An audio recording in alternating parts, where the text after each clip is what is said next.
Good evening, good afternoon, wherever you are in the world. How are you all doing out there? I'll wait for a few of you to puddle back in. It might take us a while to get the viewing figures up. Let's see if everyone's out there. I know a few people have been emailing, so where have I gone? What am I doing? The answer is I was sitting on a really gorgeous vessel in Portugal. So for the first week and a bit, I was just working on the case, trying to get everything sorted. I had to put it all in. I had to get it all issued, etc., which I did, and I needed to concentrate on that. And then after, it was luck more than any, well, not luck, but my laptop packed up. And first of all, I thought it was a fuse, but we couldn't get the fuse, couldn't get them English fuses out there anywhere. So I couldn't really do a show because of that, because my laptop weren't working, and to do it on my phone, it's not the same, and it's a lot more awkward. That's the first thing. So my laptop sort of packed up. Don't forget my laptop's old, right? Like me. But I changed the fuse here, put a new fuse in, and it still didn't work. So it wasn't the fuse, it was the other thing. There's like a block thing, and I think it overheats, and I think that had caused the problem inside. I changed it over with another one here, and it all started working again. This isn't a laptop, by the way. This is something else. But at some stage in the future, I've got to sort out decent, not brand new, but I've got to try and sort out a laptop. And especially, don't forget. So there's other things going on. Not only the case, which at some points become quite stressful, especially when they're saying to me, it was already resolved. Anyone who was in that court on June the 13th, the judge said he's not in the country, so send him all the stuff. Right, he's agreed to it by email. Right, so service by email. For some strange reason, they're like sending me stuff by recorded delivery to my home address. Well, they don't need to do that. That's just nonsense, right? It's just causing an egg. Anyway, that's just and it's not going to bother me because we're going in with certain arguments. So don't forget, people, like the show. Sharing is caring, and it's really important that you share because it's the only thing getting this out. And don't forget, the British do not like Rumble, right? And the reason why they don't like Rumble is because it is a free speech platform, right? This channel is free speech to a point. It's moderated by us. So if we get people coming in that are brainwashed and don't want to listen to the arguments about and the difference between a common law union and statutory union, right? Then, and especially their ignorance, and it is ignorance, right? I've sent some stuff today to Robin Tilbrook, right? I've got another book here, right? Just to make sure you're all aware of it. I did actually put the picture up there, so you can see that. This is an original. Faults on the union between England and Scotland. This was actually mentioned in the case in 1953, right? Where he actually says things in his book where he says there's certain that Parliament is not sovereign, right? And especially British Parliament, it is not sovereign. And there's two separate constitutions, the Scottish Constitution and the English Constitution, right? So what we're talking about is A.V.Dicey, and he wasn't God. Right? The left and certain scholars say, and the teachers of our current legal system, and that means all the judges, have got it in their mind that Parliament is sovereign because they say A.V.Dicey said that, right? Well, A.V.Dicey was just a scholar. He wasn't the Lord Chief Justice. He wasn't the king, and he certainly ain't God, right? But crucial to this, he started off a little bit towards the union until we delved right into it, right? And then he come out ardently, vehemently against the political union between England and Scotland, invariably almost saying it's going to destroy both countries, right? Because it was an experiment. He actually says it in here. It was an experiment, right? And it should never have happened. The similar situation is with the United States of America. So what we're talking about is the difference, and I think people have got to get this, right? There is a big difference between a common law union, which was the Union of the Crowns in 1603, and a political union, right? And there's a particular poem in this, right? Before I get stuck into the rest of it, but you can share this and send this out. So just to make sure everyone understands, this is me I'm not having a pop at the Scots, right? In fact, this tells you in relative detail. It goes through and it tells you there was riots in Scotland, and the English didn't want the union, political union, and the Scots did not want a political union. They was vehemently against. The people was rising up. They had to bring in troops in the end, right? So again, the state has used troops against the people, right? And in particular in Scotland. But there was a particular person called Swift. Let me just go. But the weaknesses in the Act of Union is thus described by Swift, right?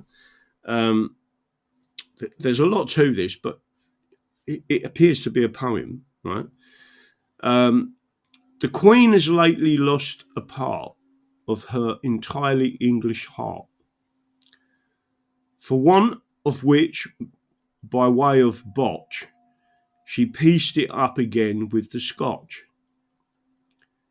Blessed revolution, which creates divided hearts. United States, see how the double nation lies, like a rich coat with skirts of frieze, as if a man in making posies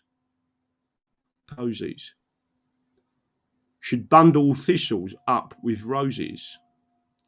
Whoever yet a union saw of kingdoms without faith or law.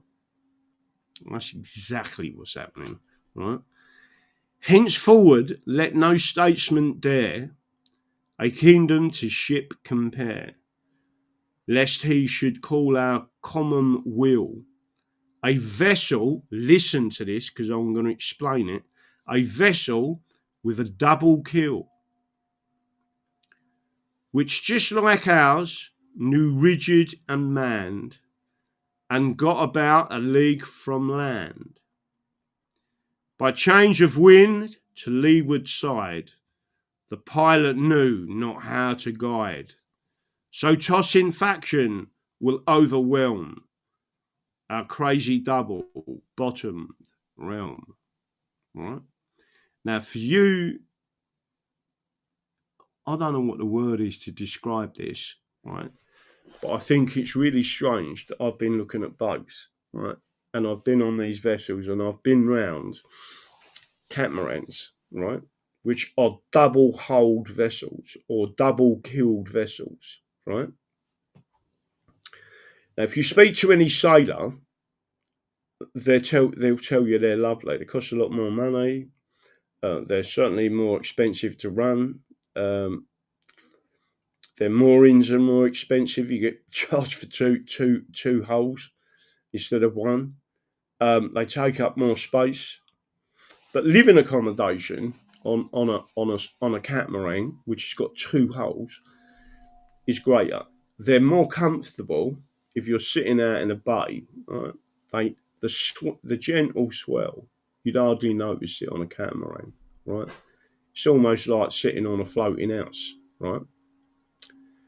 The issue, and there's a massive issue with catamarans, right, is if you get really rough seas. in a single hold, deep keeled vessel, right, she'll roll with the waves and she'll keep everyone safe, right? But if a big wave hits her, the keel is weighted, right? So if she goes over, if she capsizes, right, the weight of the keel will pull her back up again, right? Throws you about inside. Sometimes you have to bolt yourself in and sit there. You can't sleep if it goes on for days. You're just being smashed to bits, right? Some people say, why the fuck would you ever want to be in a boat? Right? That's not the point of this, right? The point of this is what I'm about to tell you. If a catamaran goes over, you are never getting her back up, right? You are dead, right? If you haven't gone in the life rafts, which are single hold, in effect, right? If you haven't got in the life rafts and you only hit your buttons, right, to tell someone where you are, but you are not right in that catamaran. You cannot pull it back over. A double-keeled vessel, once it's gone over, stays over. It's dead. It's finished, right? You need, all sorts of people to come in to try and pick it up and then spin it round again, right? When the sea's already done, It's funny that in this book they speak of that, right? So don't forget we're a seafaring nation, so it's not unusual for people to understand the sea and understand a deep hull, a deep keel, right? And how sturdy you are in the sea, right? And the fact that if you do go over, if you've got a little tiny sail up in a strong wind, right, it acts as a belly flop, if you know what I mean, on the sea. So it will stop the vessel going all the way under, right? The little tiny sail will stop that because all you need is that little bit of thing of friction between the sea and then all of a sudden she'll come back up again, right? These are things that I've learned while I was out there by experienced skippers, right? But again, having discussions with people, there's other vessels out there called trimarans, right? They've got 3 hulls. Well, superb, right? If you're just sitting in a bay, but you go out to where the real action is, which is the ocean, and something happens with that ocean. A bad wind picks up, a squall, whatever it is. If that vessel turns over, you ain't getting it back up again, right? Whereas if all of a sudden a wave will come along and it will just tilt you, if you've got a single hull, it will just go bang and she's upright again, right?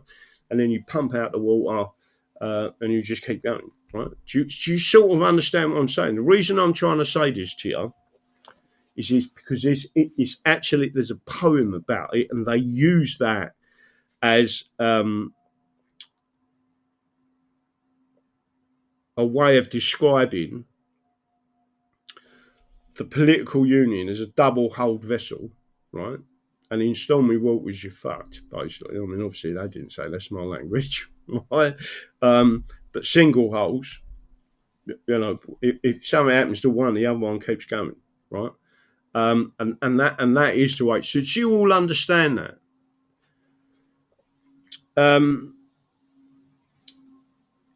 Again, reading this book, and I haven't read all of it yet. I am going to read all of it because this is absolutely packed with information, and the so-called left, if you want to call them that, the lefties always use A.V.Dicey to say, well, Dicey said, right? All Dicey was a scholar. But he wasn't even a practicing barrister, right? He was a teacher of law, and he wasn't the Chief Justice. He certainly weren't the King of England, and he certainly ain't God, right? But he completely changed his mind about unionism, right? He was vehemently opposed to the union, to the political union, and he wanted it to go back to what I describe as a common law union.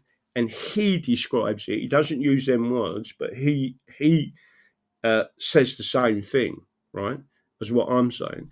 So you got people like Rupert Lowe, who's virulently opposed to what he calls division, right? When what they've actually done is they've enabled the destruction of both nations, right? They've enabled a particular type of legal system, which is called administrative law, that is European, not English. Now, the Scots already had that form of administrative law. The legal system of England and Scotland are completely distinct, completely different culturally, completely different way, right? And there's lots of things that happen in Scotland. I'm not having a go at the Scots. I'm just telling you the truth, right? I mean, they were still torturing by rendition the English up until 1708, right? Until it was abolished, right? Torture was abolished, finally abolished, right? But it was abolished in England in 1640, right? So people need to understand that they were still doing things that were very negative towards the English, right? They had no qualms. If you sent an Englishman up there and they'd stick him on the rack, do whatever, stick a fucking red hot bayonet up his arse or whatever, they had no qualms about that. And but this book is very, very, very, very interesting, right? And it's not just interesting, one, because it is, again, an original, right? It took me ages to get hold of this, and in the end, I found it just before I went away. And then, sadly, I never had it on the boat. Otherwise, I would have read a lot more of it. But I've been having a conversation, so let me show you something else. I'm going to try and bring it up on the screen, right? And then we'll go back. Let's see if I can bring this up on the screen. Is everyone seeing and watching this, by the way? Don't forget, sharing is caring. And don't forget, hit the like button. Don't forget to share. Don't forget to subscribe to the channel. And I do want to make sure everyone gets this, right? I am not having a pop at the Scots, right? Both sides of the political union, the people didn't want this. It was the ruling classes that brought it in. It weren't the people. The people said we don't want this, right? And there were serious, I mean, very serious. They had to bring in the military riots in Scotland, in Dumfries, Aberdeen, I think it was, and Glasgow in particular, right? So be under no illusions. No one wanted this union, and nor did we, right? But I'm just going to read this out. This is an epilogue on page 361. That the unity of state involved the creation of a national church, of which all citizens of the state should form a part, right?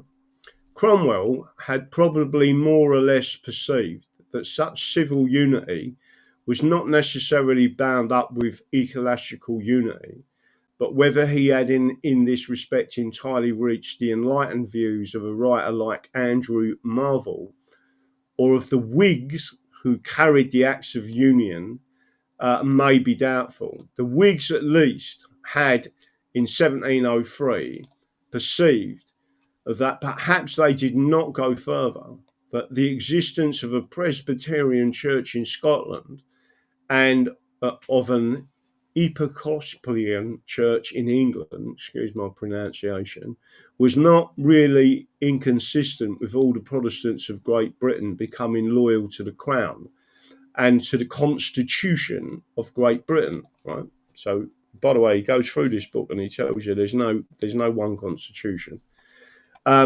Fourth, under Queen Anne, the Parliamentary Union of England and Scotland, and thereby the United Kingdom of Great Britain, was finally constituted. This, of course, was in substance the work of the Queen's ministers, right? who were the leaders of the English and Scottish Whigs. The one thing which any student of Act of Union should constantly bear in mind is the extraordinary wisdom with which the Act was framed, right? And bearing in mind, people who had input to this was also Chief Justice Holt and Lord John Somers, right? It was based upon a real contract. Just understand the term, what they just said, right? It was based upon a real contract between the separate parliaments of the then kingdoms of Scotland and England. And the contract was the original contract. And the contract was, in effect, the Union of the Crowns that happened in 1603, right? And then you had other little bits of problems, but they caused, the massive issue was caused with political union. The whole aim of the men who drafted the contract was to give the English and the Scottish people the benefits which each of such people mainly desired to receive under the treaty. And the Acts of Union, hence, inevitably, resulted in the further effect that the men who drafted the Treaty of the Union, right? Let me grab this one. This is the next page. The men who drafted it fully, carefully, left every institution in England and every institution in Scotland untouched by the Act, provided that the existence of such institution was consistent with the main objects of the Act. Hence, the extraordinary success of the Act. It destroyed everything which kept the Scottish and the English people apart. It destroyed nothing which did not threaten the essential unity of the whole people. And hence, lastly, the supreme glory of the Act, that while creating the political unity, it kept alive the nationalism both of England and of Scotland, right? So it respected the nation states. That's not what you've got now, right? And again, if you go back and you look at more detail, particularly of the British Nationalities Act 1947, 1981, and you see the destruction of the nationalities, and you understand that British Nationality Act and the repeals, ultra vires, of the Act of Settlement, right, where only the only people who could be in our parliaments, either Scottish Parliament at the time in 1701 or an English Parliament, were people of Britain, Great Britain, right? And funny enough, Ireland, because Ireland was part of the British Isles. So but it was done as a common law thing, not as a statutory. We are imposing this upon you, right? Do you all understand that?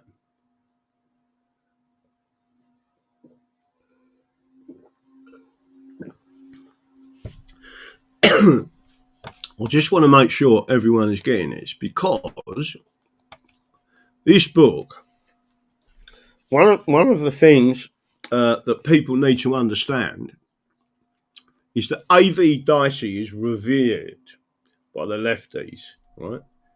Yet he is the key. He is a key proponent. He is a key person who has said, "Get rid of the union." Because basically, he said Scotland needs to be independent. 100% needs to be independent, right? and everyone needs to understand that.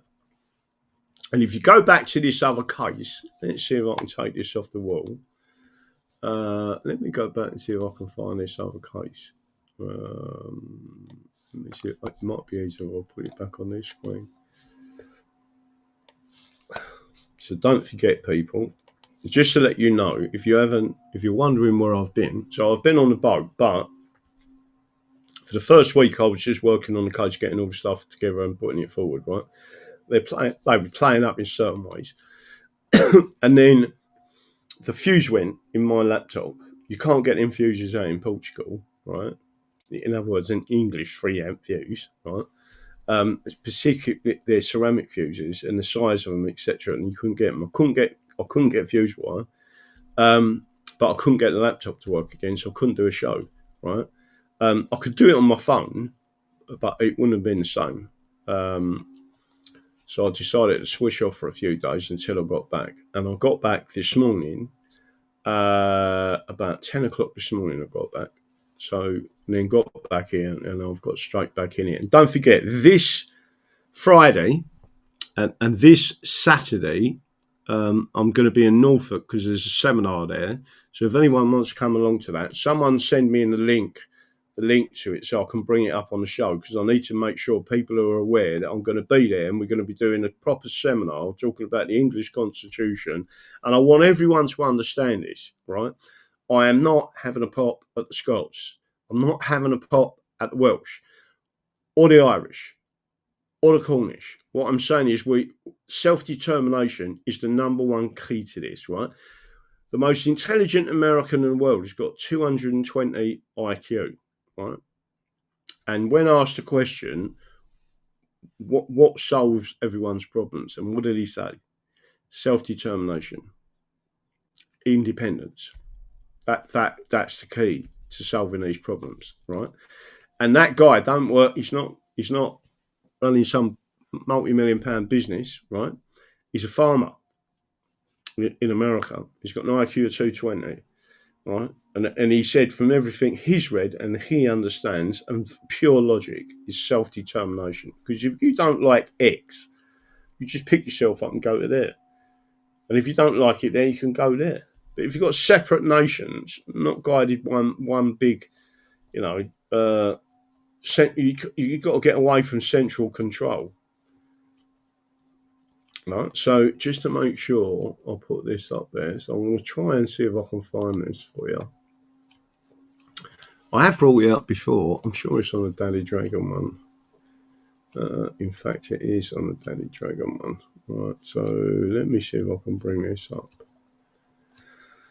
Where are we?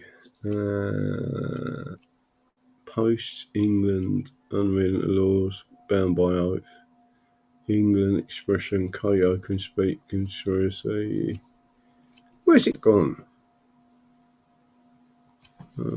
Don't come up right on there. Oh, we have blog posts. Blog posts.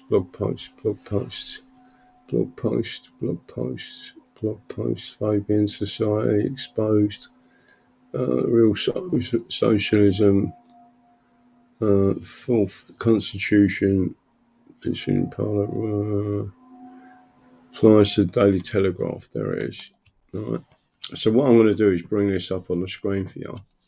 And if anyone wants to go and read this, they can read it. Right. And people don't seem to understand what this is. Right. But it's quite easy to understand, right? So I'm going to show you. There it is on that screen, right? So Graham Moore replies to the Daily Telegraph article by Andrew Roberts 01/02/2020, right? It is with respect that I reply to Andrew Roberts' article of the 1st of February 2020, right? And there is the actual article he wrote, right? This article goes some way to shedding light on the history of the laws of England. There is no such thing as British law, yet fails to detail the most obvious. In fact, it mentions exams in the future, yet fails to mention why the curriculum, syllabus and bar exams from 1970 onwards excludes civic and constitutional law, rather an important point, I would suggest. The reason, I contend, is an intention by the elites and enemies of this country, England, Marxists and socialists in all forms. Their enemy is our written constitution, The enemy always, don't forget, this is what I wrote in reply to the Daily Telegraph 5 years ago. Right? Their enemy is our written constitution. The enemy always attack what they fear the most. There is nothing more powerful than the English constitution, but only if it is enforced. All right? There are many constitutional and ancient laws and customs that are forever and unalterable. In fact, there is a case where the judgment states that. Right? So do you remember what I said to you about that case? And here it is. Right? Copy. Put that case out there. Right.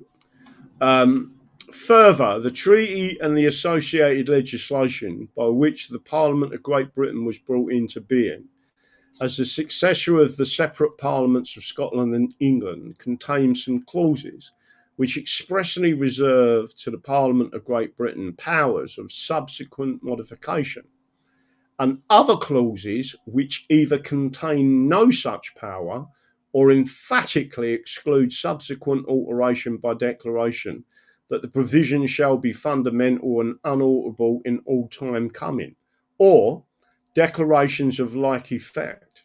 I have never been able to understand how it is possible to reconcile the elementary canons of construction, the adoption by the English constitutional theorists of the same attitude to these markedly different types of provisions.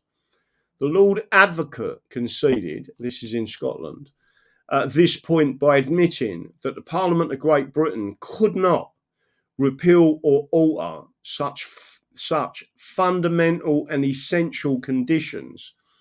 He was doubtless influenced in making this concession by the modified views expressed by Dicey in his later work entitled Thoughts on the Scottish Union, from which I take this passage 252 to 253. Right? So 252 to 253. So here it is. Right? This is the actual book I've got in front of me. Right? And he says, fundamental in this work, right? The statesmen of 1707, though giving full sovereign power to Parliament of Great Britain, clearly believed in the possibility of creating an absolutely sovereign legislature which should yet be bound by unalterable laws, right? And that was the, so it says there, the statements, and then second, so there's a number of observations he made, but the statesmen of 1707, though giving full sovereign power, right? So making sure that you understand where that is, because I'm going to be using this again, right? I need to make sure I've got that.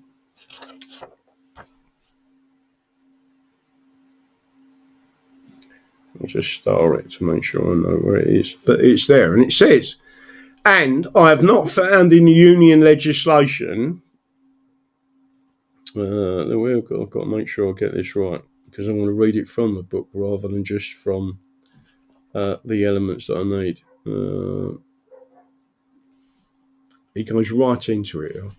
Absolutely sovereign in the sense that Parliament should be free to alter the treaty at will. Right? By reading this judgment and Blackstone's commentary of the laws of England, one should now bring in one or two of these constitutional written laws bound by solemn oath. Solemn oath is a different type of oath. It's the ultimate oath, right? And convention, right? The Bill of Rights of 1688 and 89, public law, clearly states the Bill of Rights are judged. 2. The Bill of Rights 1608 for all time to come. The Bill of Rights 1688 forever, 3 times. The Bill of Rights 1688 shall stand and remain and be the law of this realm forever.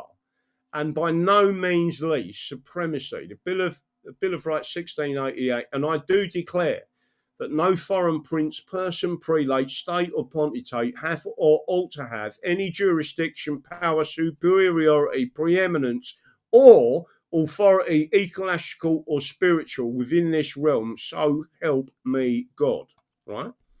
It's one of the reasons why you can't have, and there's more clear reasons in the Bill of Rights, but it's one of the reasons why you can't have Sharia, you can't have any form of imam or rabbi or guru, anyone, right, impose any form of religious law on anyone who is regarded as an English subject, right?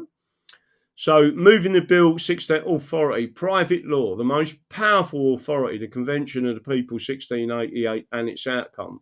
The Declaration of Rights 1688, read to and signed by both William and Mary. This convention is as important to England as the Magna Carta of 1215 and restates our rights.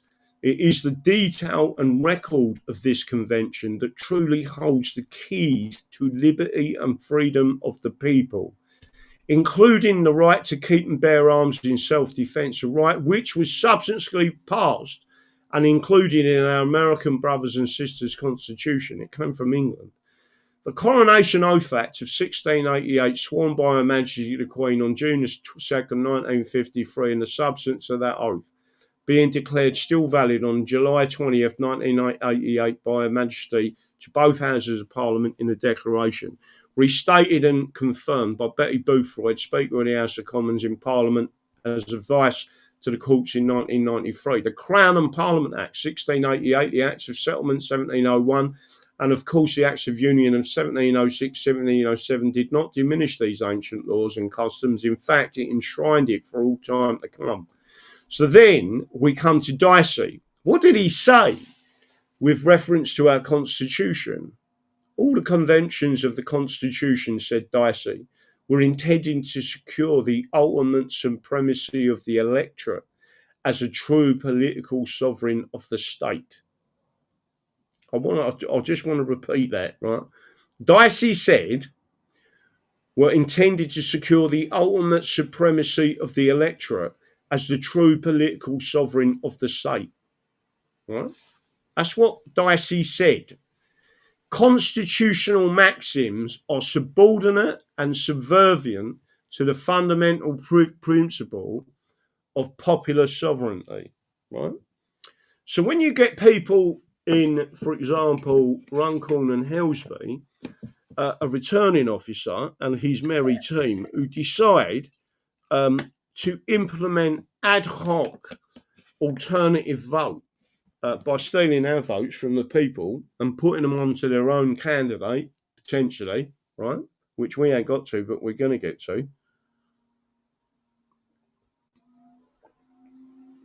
Dicey would say that is completely illegal, right? And unconstitutional. So would Sir William Wade, another scholar, of equal standing, right? And again, most of our Chief Justices going back, and especially to Lord Chief Justice John Holt. So at what point do these justices say, well, we're going to allow CPR rules and petition rules to eradicate your constitution, right? It's fucking obvious they can't, right? But again, I do want to make sure I say this to everyone because I've already said it in my skeleton argument. I've actually put the excerpts of the authority, meaning the English Bill of Rights, and stated, if you read that, it says that our rights were subverted by evil councillors, meaning privy councillors, and evil judges, right? So the judges were just as responsible for what was going on in this country as the politicians. And again, it's happening again, right? It's happening again in this country. But again, now these issues of treaties and how very illegal, unlawful, unconstitutional, extremely dishonest they were or are, the point of perjury in one oath and treason, regions, right? So again, I've gone through this, right? The Treaty of Rome, 1957, 1992, 93 Maastricht Treaty, no referendum. 1997 Amsterdam Treaty, no referendum. 2001 Nice Treaty, no referendum. 2007 Lisbon Treaty, no referendum. Treaty of Rome 1957, which we were lied to about, see below, right? And then when you go through all of this, it's all in there, right?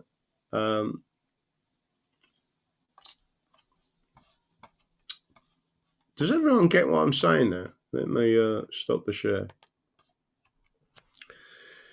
So there's quite a bit in this. Fantastic read, right? There's another one I've got to go and pick up. Well, not pick up, try and get hold of. Right, let me just put that in there.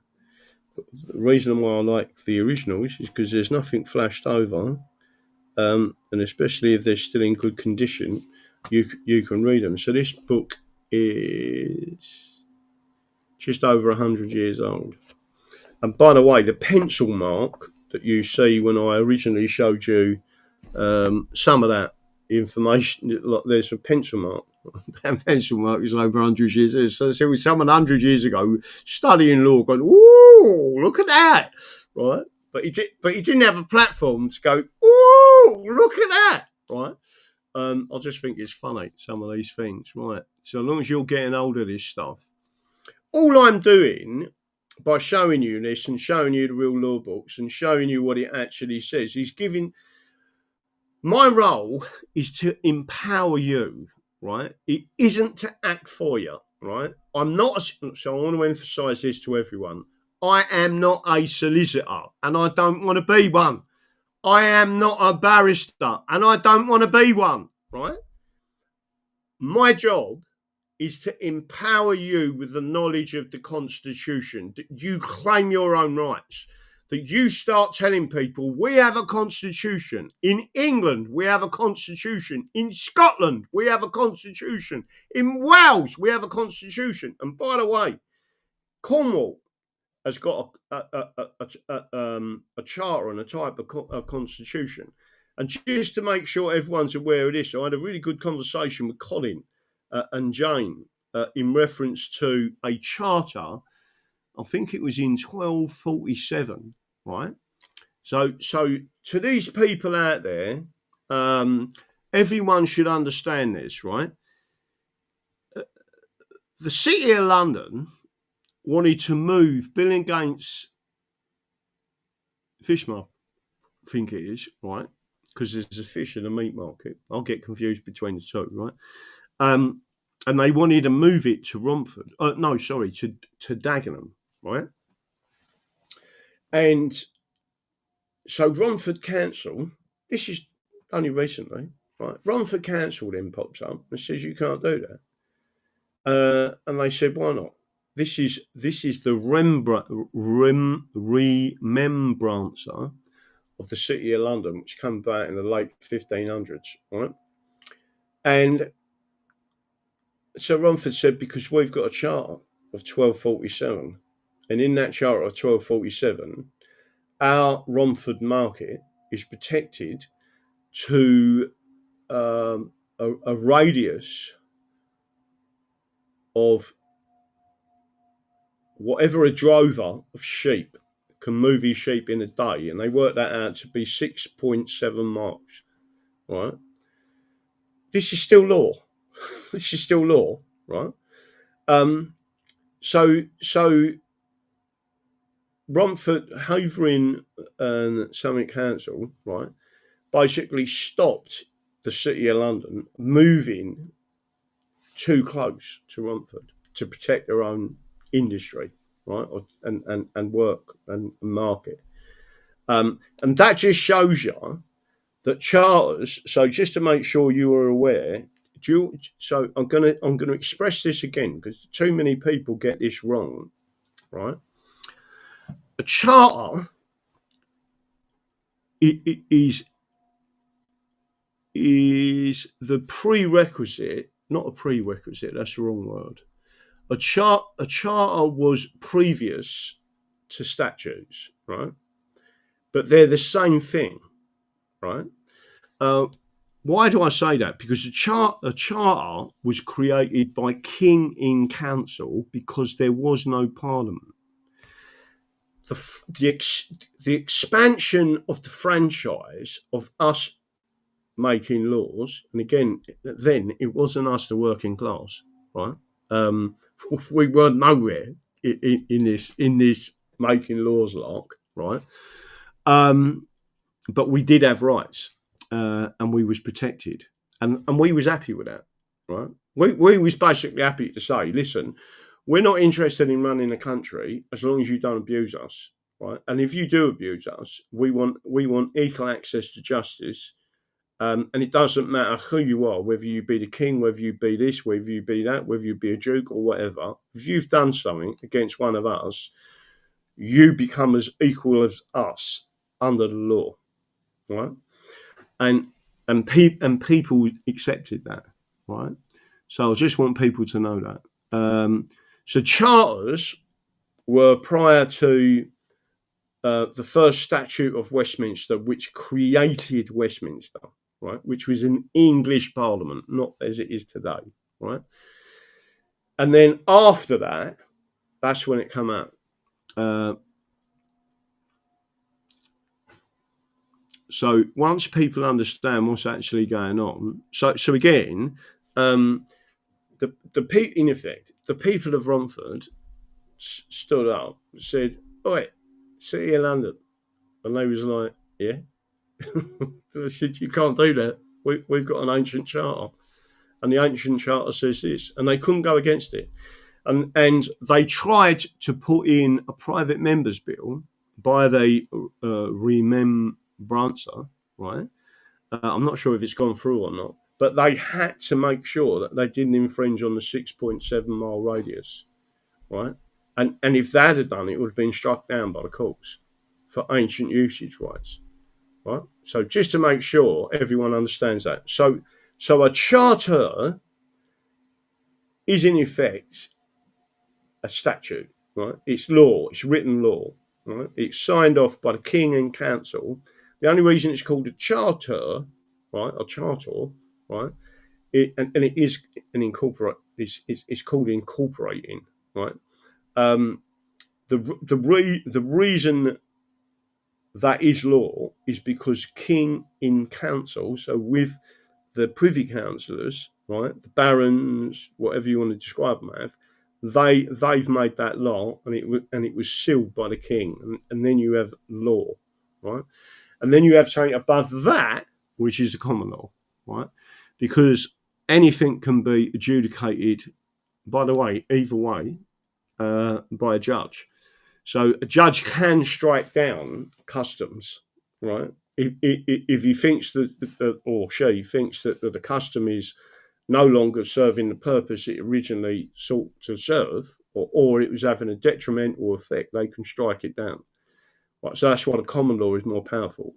But you've got to be careful of that, because if you've got a judge who's dodgy, right, you end up losing more rights than you save. And again, statutes come about after the first statute of Westminster of 1275, and then, but you still had, right, both statutes run together, charters run together, so the king could still create charters, king in council, and so he didn't have to go to Parliament. He could just go, right, well, we're going to create a charter for Lincoln, right, or another one that I've actually got a copy of here, which is, I think, the charter for Bristol.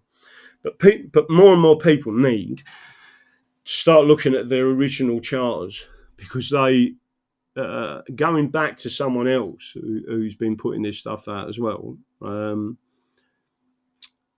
councils, shires, counties, and county councils have a constitution. The constitution is based on charters, right? It's so powerful.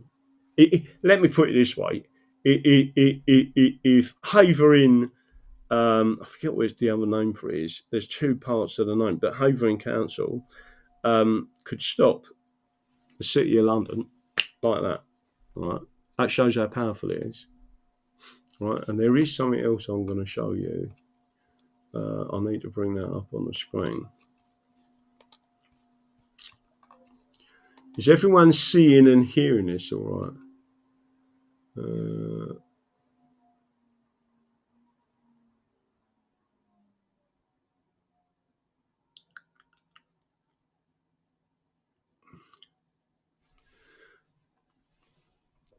Which seminar is the 28th in Bedford? No. Right. Hopefully, someone who's watching this who can give me the details. Right. Let me go and find. I need to go and find this. I want to make sure everyone gets this. I've lost track already. Let me go and have a look. Let's see if I can bring this up.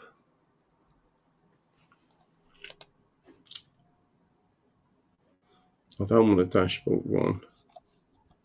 I want the actual site. Nope, not that one. I want the actual site. There it is. Let's see if I can see English. Become a member, support us, get involved. Know your rights given to you under the English Common Manifesto. Independence. Here is a forgotten thing. Where is other? It's not coming up there.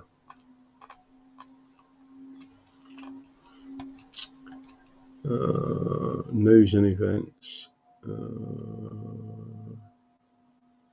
Roncan Helsby constituency. Hang on a minute. Claiming the rights. I can't find it. Where is it gone?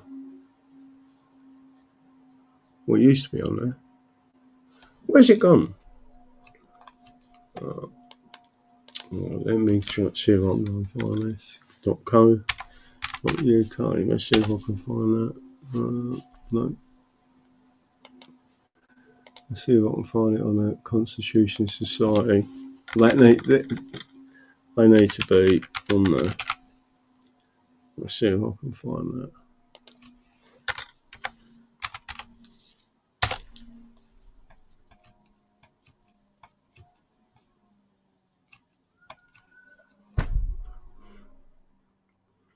I can't find it. Let's have a look and see if I can find it.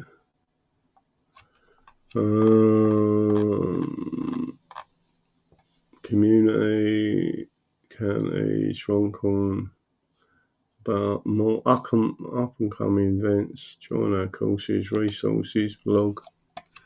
Up and coming events. Which ones have we got? Thetford is the one, right? So we've got a Bedford one on the 28th of July. Oh, blimey.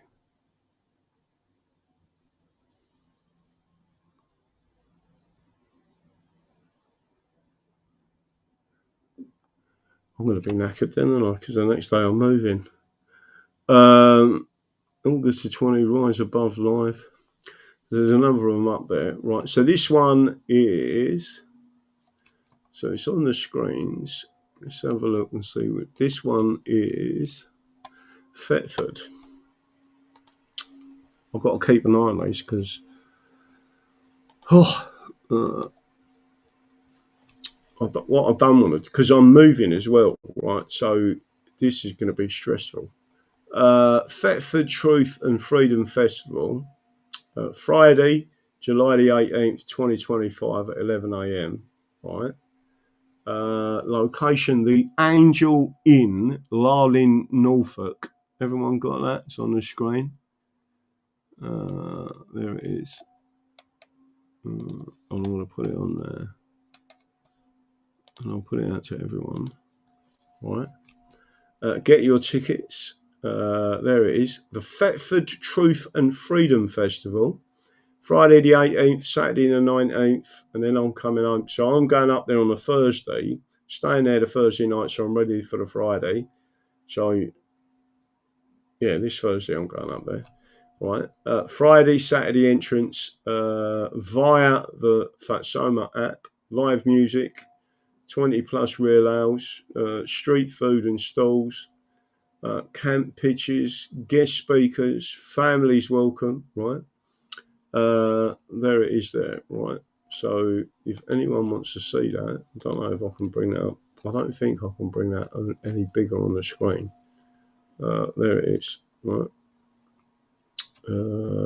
Friday the 18th, Saturday the 19th, the Angel Inn, Sallow Lane, Larlin. Campsite, it's got loads of stuff there. You can go stay there. We stand for freedom. I stand in the park. All right, Fat Soma app. That's it. All right, and then the next one, you should put these in your calendar if you want. The next one I've got. So we got the 20. I've got the by-election petition and second hearing. All right, Royal Courts of Justice. So this information is held. It needs to be on the other date, but it needs to be on the other website as well, right? But this is very well done, this one, right? There's a seminar for Bedford standing in the park, Monday the 28th of July. I have to check my diary now. What date did I say I was moving?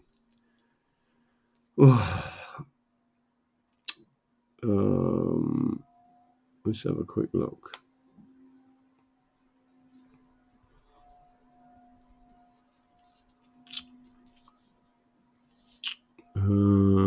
17th and 18th Norfolk, right, or the 18th. So I'm going up there Thursday. I'm staying up there Thursday night, blah, blah, blah. 21st, 22nd, 23rd, 24th. When am I going? When did I say the other one is? 28th. Right, so my Starlink is being taken down on the 26th. I've still got to push all this up. I've got the seminar in Bedford on the 28th, and then on 29th, the 30th, or 3 days or 4 days really to move. But I've only really got 1 day at it, so I need to make sure we get that right. Anyway, there it is. Right, that's me moving to Devon, right? And then you've got the other one, which is this one, which is 22nd of August, 5 p.m. through whenever. So I'll be staying there that night. That's on a Friday night, I think. Rome or Daddy Dragon, there it is. Hotel Celebrity, 47 Jervis Street, Bournemouth, BH1 3DD. DD. Nah! Right? United Kingdom. Rise Above Radio. I like them fellas because I can say what I want, and they. I think that's going to be pretty brutal, that one, because I'll literally be telling it as it is, and a lot of people don't like that, especially to the free man of the land people, and to any other form of communist. That's it, right? Bedford is 28th at 7 p.m. Right, hang on a minute. Did I say something wrong then? Bedford. Yeah, I know. So I've put it. So, hang on a minute. Bedford is the 28th. Yeah. I mean, I've got it down to 6:30 p.m., but that's for me to make sure I'm there. I've got to make sure I'm there because we've got to set up and do all sorts. Whoever's out there, right? I always advise people get there early. Why do I say that? Is because there's nothing worse. Not nothing worse, but when you're doing these things, and then there's people. You say 7. If I said 7 o'clock, at 7:30, people would be walking in, right? And then it starts disturbing people. I'm not having a go at people. I'm just saying that's the way it is, right? So if you get there at 6:30 and it starts at 7, everyone's sitting down, bang, right? And you can launch into it. It makes it flow better. It's going to be awesome, DC. DD, yeah. But I'm more concerned about my move, to be honest with you. Stressing my head out.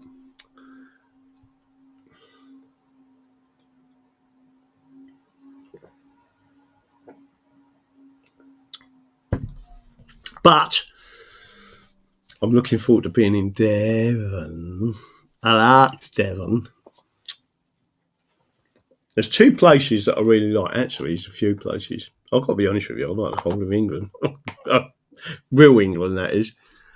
But Norfolk, in particular, Suffolk, they're proper still England. There's parts of the north, further up, County Durham, Northumberland, as you go over more in the northeast. The northwest is becoming, I don't know, communist in nature. People are not getting it up there, but they will do eventually. Right, before I'm going to carry on, but because I know you've missed me, right? Because people keep telling me, "Where are you?" So don't forget, hit the share button. Sharing is really caring, right? Don't forget. And I just want to emphasise this. I told you how important Mumble is, right?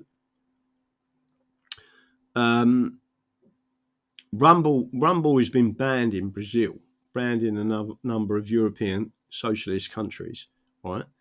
And President Trump has put a 50% tariff on Brazil and said, basically, when you allow your people to watch Rumble, we'll take the tariff off.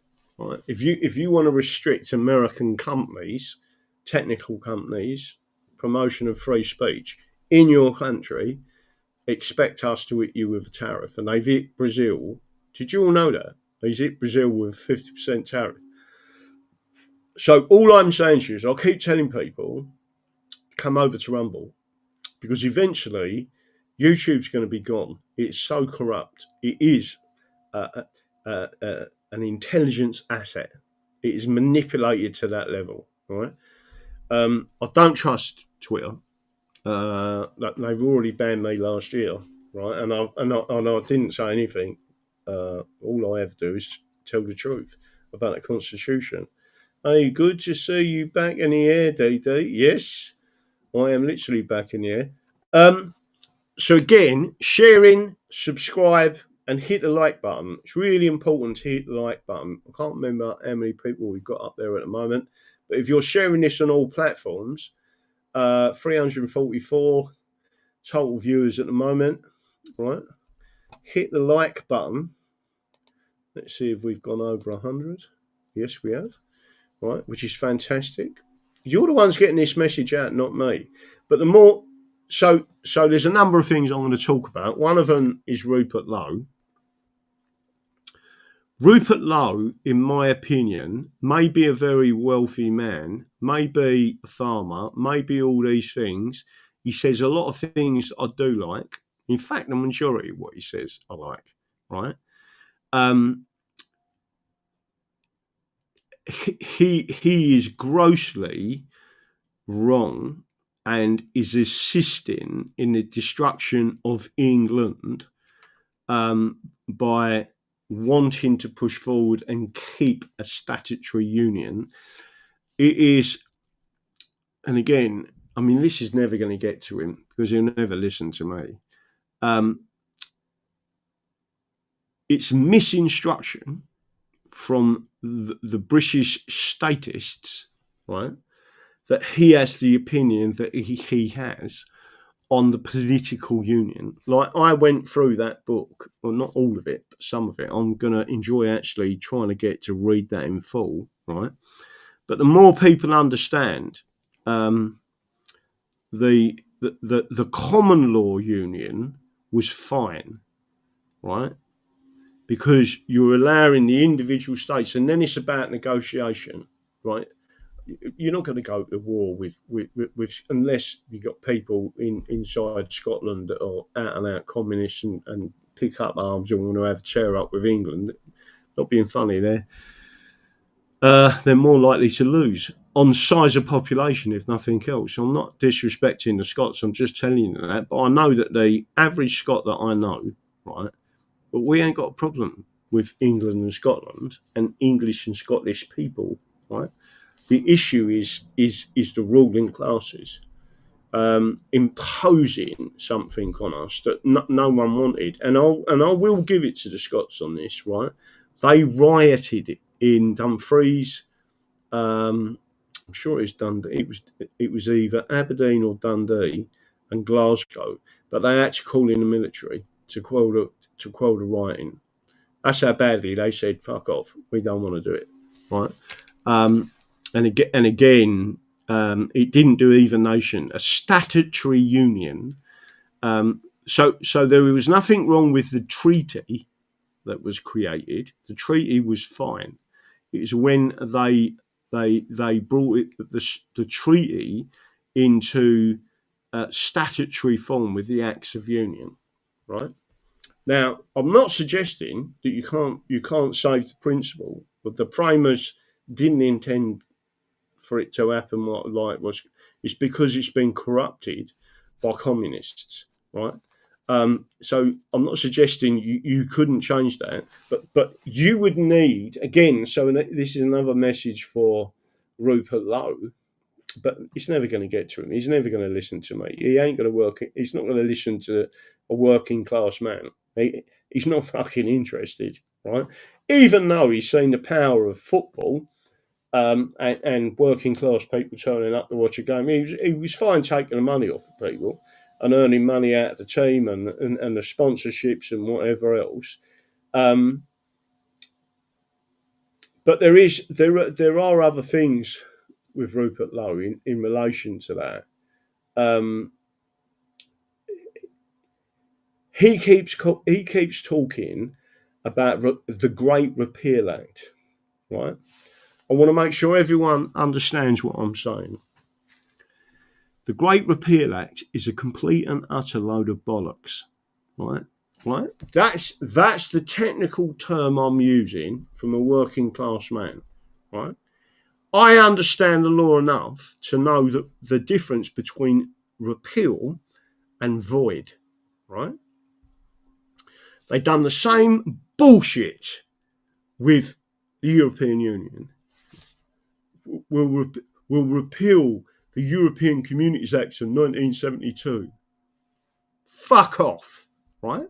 What you should have done was voided it because it was unlawful from the start. That means that it has no authority in this country. It never had any authority in this country. And every single precedent that was set under common law under the European Convention, the European Communities Act of 1972 is null and void with it. It's a complete reset. It's such a bad error in law that it must be nullified, right? That's the difference. Whereas repeal, once you repeal it, everything that happened to the point of repeal is still law. You're like, fuck off. The whole reason why we said get out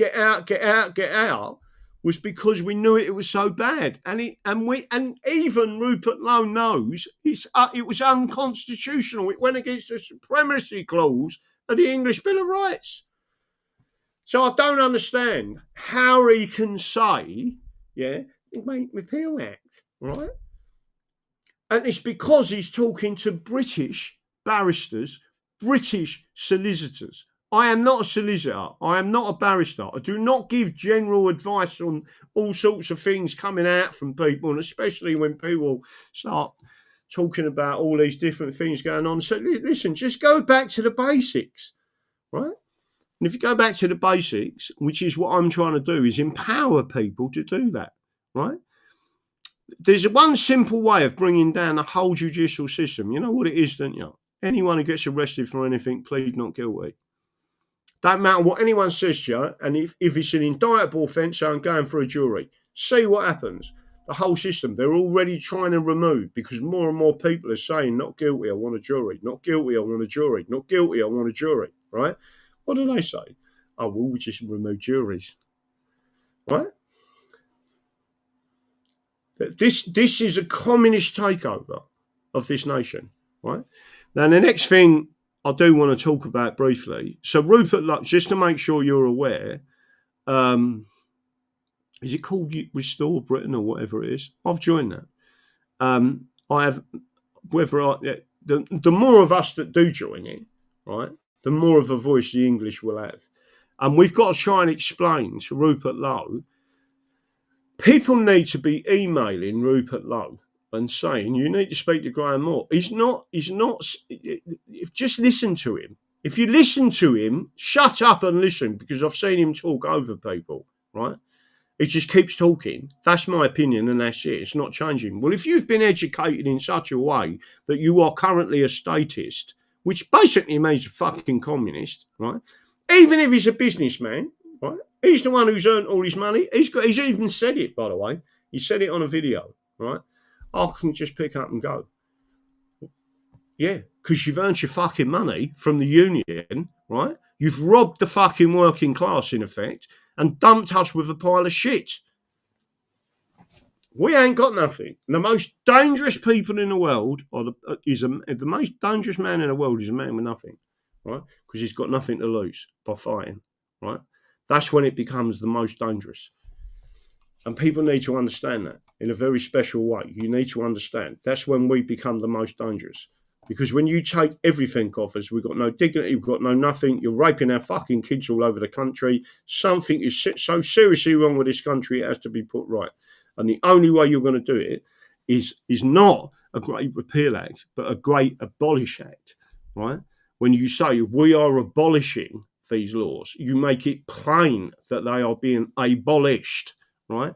They are being made void as if they never existed in law, right? Everything is removed. There's a big difference. So there's a book on this shelf. Can't see it now because I'm looking in reverse. That one there. That one there, right?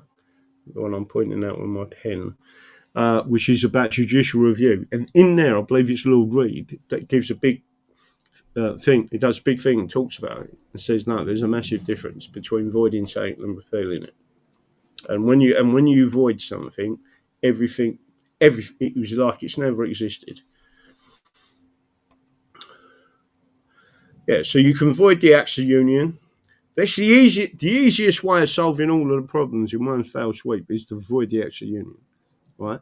And then you go back to the common law. You go back to the common law union, right? So you'd still have a union of grounds, but the king would then have all of his prerogatives back, right? There's none of this nonsense. Again, if you look at, and again, I just want to make sure everyone is aware of this. One of the greatest resources out there is the Hamlin Lectures by absolute professionals, and their lectures are designed for you, lay people, to understand the law, right? So they started with Freedom Under the Law with Lord Denning, Sir William Wade, Sir John Laws, the Common Law Constitution, Constitutional Fundamentals, Freedom Under the Law. There's many of them. There's a massive, really good one on juries. I mean, when you will think I'm an expert, I'm not. I reread these lectures, and then I understand how it all fits together. But though the Hamlin Lectures is the greatest empowerment, if all these free men of the landers would shut up for 5 minutes, instead of saying, I'm a free man, I'm a living man, right, or whatever bullshit they come out with, go and read the Hamlin Lectures, right, and then get a fundamental of what your laws actually mean and where it all come from, and then understand that there's no real difference between a charter, right, and a statute, right? It's all law, and the common law controls it all. And the reason for that is because whether it be a charter or whether it be a statute, it's just words on a bit of paper until it's interpreted by a judge, because we live in a common law jurisdiction. That's the way our system works. And by the way, it's a biggie, and people need to understand this. The biggest difference between administrative law and common law jurisdictions. Common law will say this is forbidden, so you can't do it, but you can do everything else, but don't do that, right? Administrative law lists everything you can do. If it's not on the list that you can do it, it's not lawful, right? So the scope for you to do something unlawful and be put in prison is much greater, or to be fined is much greater. Right, and it's a completely different system. So the European Union and Scotland are administrative law, and English law is the common law, which gives you greatest amount of freedom, and that's why it was the best system. Yeah, it's going. Most of my mates are gone now. Happy memories, though. Right, let me just have another drink while I'm here. And then we're going to get into a couple of other things. There's many things that I want to talk about, because obviously I've been off for a week. Sharing is caring. The more you share, the more you care, the more you get this message out. Don't forget, I'm not having a go at the Scots. I know plenty of Scottish people that believe exactly what I believe, right? Leave us alone, right? Let's go back to the way we were. And I believe that Cornwall is a separate nation, right? They are a Celtic nation. Leave them alone. And if they fuck up, they fuck up.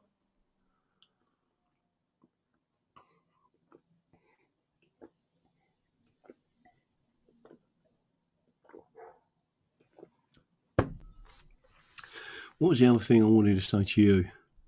Now, it looks like, do you all remember on this show, on Rumble and on YouTube, when I had I think at that time, 25,000 subscribers before they took me down yet again.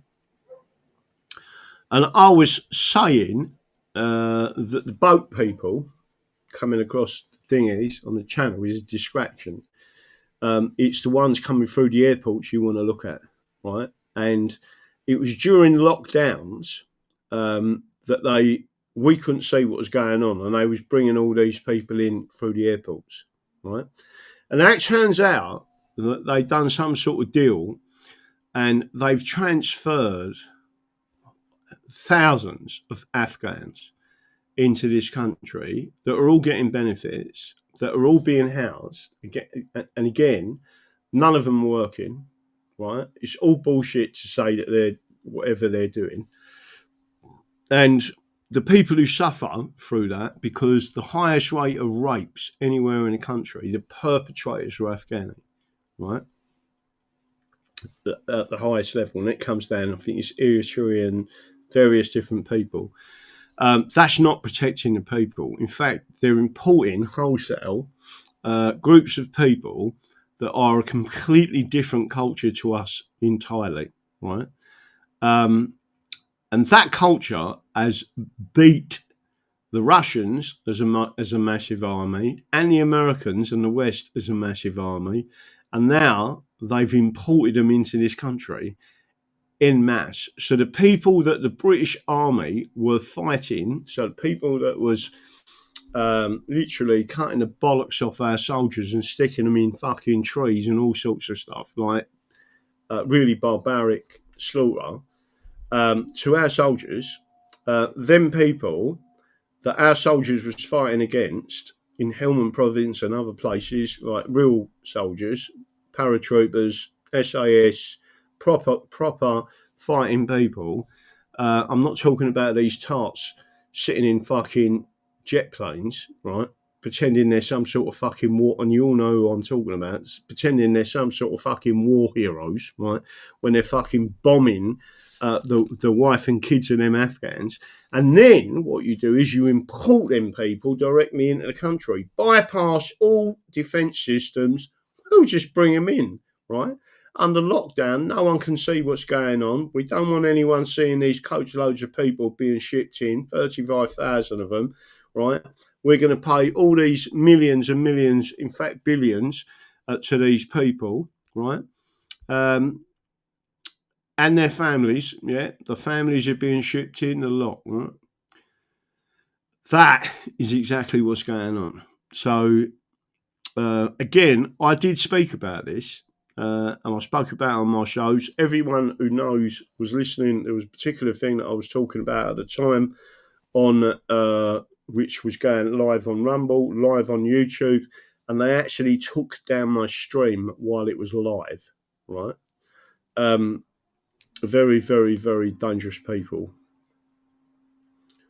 Not all cultures are equal. No, they're not indeed, right? And Brits trained them up in the 70s. Yeah, these people have been trained, and they've been trained in the type of warfare that's why you're going to see a situation in this country very similar. People keep talking about Lebanon and Beirut and etc. anyone remembers what happened there, that was a Christian nation that was completely destroyed. And I don't care what anyone says. There's another group of people that are potentially right at the heart of that, right? Anyone that says different just doesn't know the history of it. So there's plenty going on. And like I say, I've still got to sort out this place. I've got to start packing up. I've got to, I don't know how I'm going to do it, get everything sorted out of what I'm doing, and then working out what I'm bringing, what I'm leaving, what I'm throwing away. And then I've got to take a lot of this stuff down a dump, even though it's good furniture, etc. If it hasn't got labels on it, charity shops won't take it, all that shit. So the easiest way to do it is just to start again, which is what I'm doing. And hopefully I'll have the support of this channel. Don't know what's going to happen in the future, but what I do know is I've got to get out of London. And if these people like Rupert Lowe believe that the union is our strength, I'm talking about a political union. He is so badly wrong on that. But the fact is, he won't listen. And somehow we need to find a way that he does listen. And you need to go back to what's known as a common law union, right? So in other words, there's no political structure holding us together. We're separate nations. And by the way, it was all about free trade as well.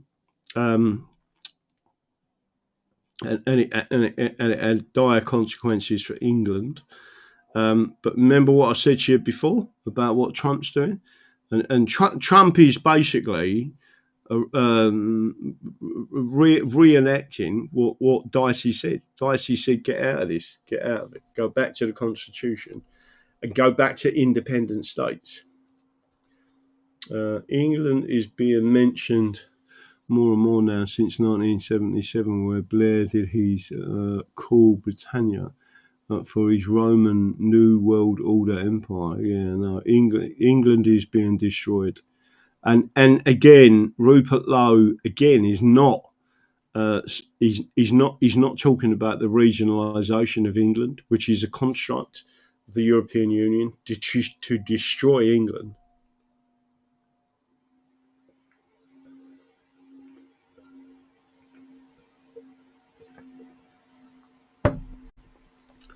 Well, any questions from this wonderful audience?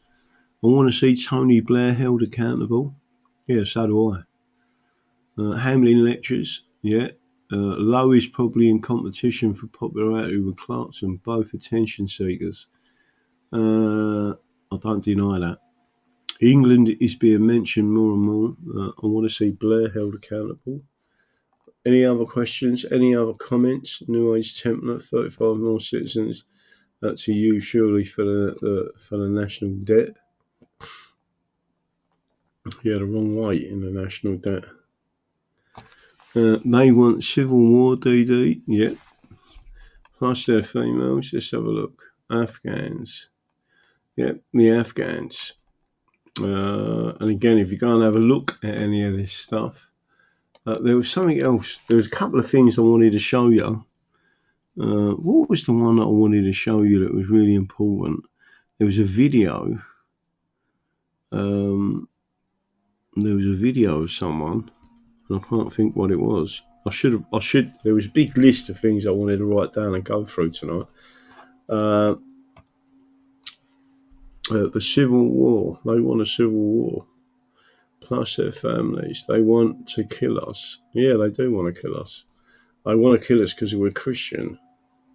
Hugh Graham, a follower. Yeah, follow me on X. Get that. I mean, that account is going up slowly. But the more people send it out there, and the more, and again, the more and more of us that are talking about different elements, it is good. What was the one I wanted to talk to you about?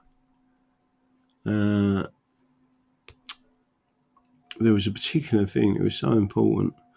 I watched the video and I was like, wow, right, these guys get it. Let me see if I actually put that in my... think I said it was a good video. Let's have a look at that.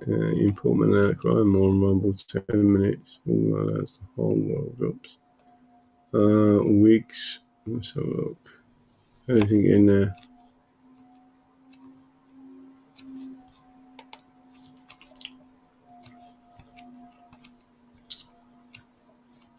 GB News Live 27 update. There is a particular thing that I'll put on here. France won't help us with small boats. No, of course they won't. They've been our arch enemy for centuries. We suffer more in imagination than in reality. Now, I'll put something in here, but I can't think where it was. GB News, up for not silver restaurant. Let's have a look.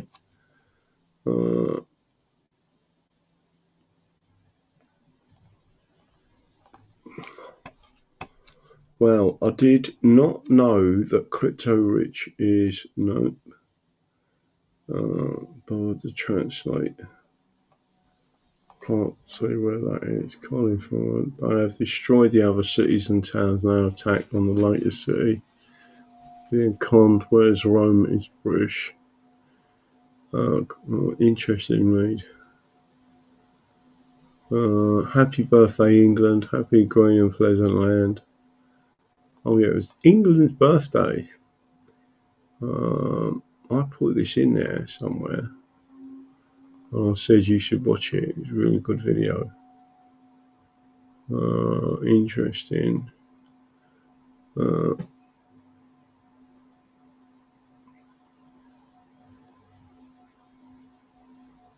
Oh, that was the one.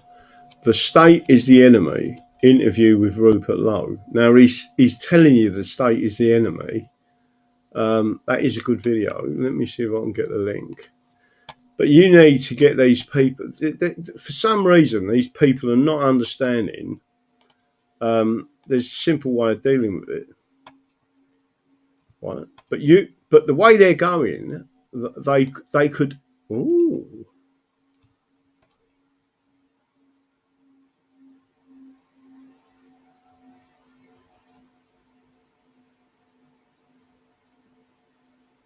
What the fuck is that? Not sure what that is.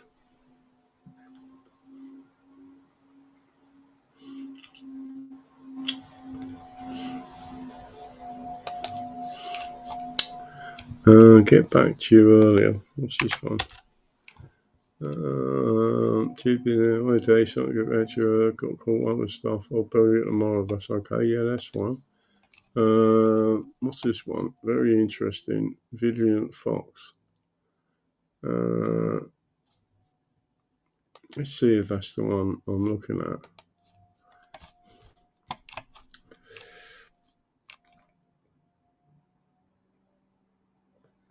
There is an interesting video that might have been the one I was thinking about, Tracy. I'm gonna. Now I don't know what's going on, but there is something going on, right? Listen, the events are far too complex for me to work out what's going on. I won't even be able to hear this, right? But hopefully I will share it with you. Let me put it up on the news. Right, this is Vigilant Fox, right? 10 shocking stories the media buried today. Now, this geezer does bring out what they're burying, and there's some weird and wonderful things going on in the background. Like they keep having a pop about Epstein this and Epstein that, and while everyone's concentrating on Epstein, Trump has been sacking thousands of federal agents, right, or federal workers, right? So, in other words, there's another word for that. It means draining the swamp, because they're obviously getting rid of the ones that are causing all the problems. But this one, Eric Weinstein says he'd bet money that Epstein was an intelligence asset, right? So I am not suggesting anything, and I do need people to listen to this, right? I haven't got my speakers, I don't think. Where's my speakers? I guarantee that these ain't working. Let's put these on. Right. I'll see if this works. Have I got my hearing aids in? Yeah, I have. Don't know why I've got my hearing aids in. Right. I don't know if this is going to work, but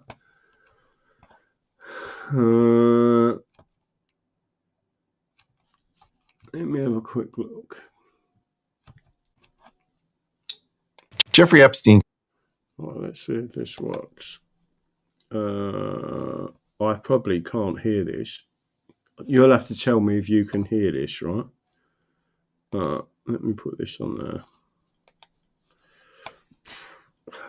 Conducted a conference called Confronting Gravity. I don't know who Jeffrey Epstein was, but I would certainly bet money that he was a product of at least one or more elements of the intelligence community. The CIA, the FBI. Those are ours, right? Department of Homeland Security has some of this stuff. Geospatial intelligence has some of this. It's a large network. I'm talking about people like David Grush. I'm talking about people potentially like David Fravor. I'm talking about people like Jake Barber. I'm talking about scientists like Leo Szilard.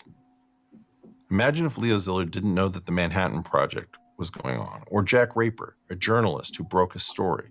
These people all think that they're doing their jobs. I desperately want to know why Jeffrey Epstein knew so much about my work. And I want to know why he was connected to my graduate program. I was in the Harvard mathematics department. Jeffrey Epstein was absolutely connected to the Harvard math department. I want to know why. How was he connected to the math department? You're pushing me to say things I'm not going to say. But I'm curious. I'm not trying to push you. I understand, but I'm just not going to do it. I'm saying that anybody who wants to... You said he was connected to the math department? To the Harvard mathematics department. How did you know he was connected? You can Google it. You could Google it right now. This is not... I can point at all sorts of stuff that's hidden in plain sight. So I'll take your word for it. And the assertion that I'm picking up on is that Jeffrey Epstein was planted in your world to keep... I'm not saying he's planted. I don't know who he was. I don't know who ran him. He certainly was not a financier in any standard sense. Really? That was a cover story, yes. The way that we know Jeffrey Epstein, in the UK especially, is just this guy who was this rich guy who had this island, who brought people there and then did these despicable things. Disgraced financier Jeffrey Epstein. Yeah, that's the story. Disgraced financier Jeffrey Epstein. It's called perseveration. He was a disgraced financier. What kind of a financier? A disgraced one. What was his name? Oh, it was disgraced financier Jeffrey Epstein. They perseverate that into your mind so that you auto-complete that in your LLM life. Do you believe that that's what Jeffrey Epstein was? You met him. Yeah. I can tell that financier? He wasn't a financier the day I met him. What was he? He was a weird guy who didn't seem to know a lot about currency trading. Claiming to run a multi-billion-dollar FX hedge fund. When you say a weird guy, what made him weird? Same stuff I've said on Chris Williams. I'm not going to go back through that. Just my point is you're getting a different interview, right? Mm-hmm. So what I'm trying to get at is Jeffrey Epstein knew a tremendous amount about my work when nobody knew anything about my work. And he had a pipeline into me that I didn't understand, which is that he was connected to my graduate program. And you can check out the conference called Exploring Gravity. And hosted physical workshop called Confronting Gravity. Confronting Gravity, that's right. In March 2006. Yeah, what is Jeffrey Epstein? Jeffrey Epstein is very focused on gravity. Was it a gravity conference? Yeah. It was about gravity? Yeah. What the fuck was he doing talking about bloody gravity if he's a financier? It was very important to get Nobel laureates and some of the smartest people on Earth to come to the Virgin Islands and talk about gravity. Stephen Hawking was there, David Gross was there, Lawrence Krauss was there, Lisa Randall was there, right before his conviction. And I'm telling you, he was very focused on the Harvard math department, and he knew all about me in ways that he wasn't supposed to. I have to be clear. I have to be clear on my understanding of what you're saying. From what I understood, and you can say, Steve, I'm not going to answer that, whatever. But I just have to, because you've opened up a curiosity hole in my mind. Sure. So let me try and fill it, even if it's the conversation I had with Chris. I'll just evade you. Fine. Fine. You're within the right to evade me, and I hold the right to ask, which is.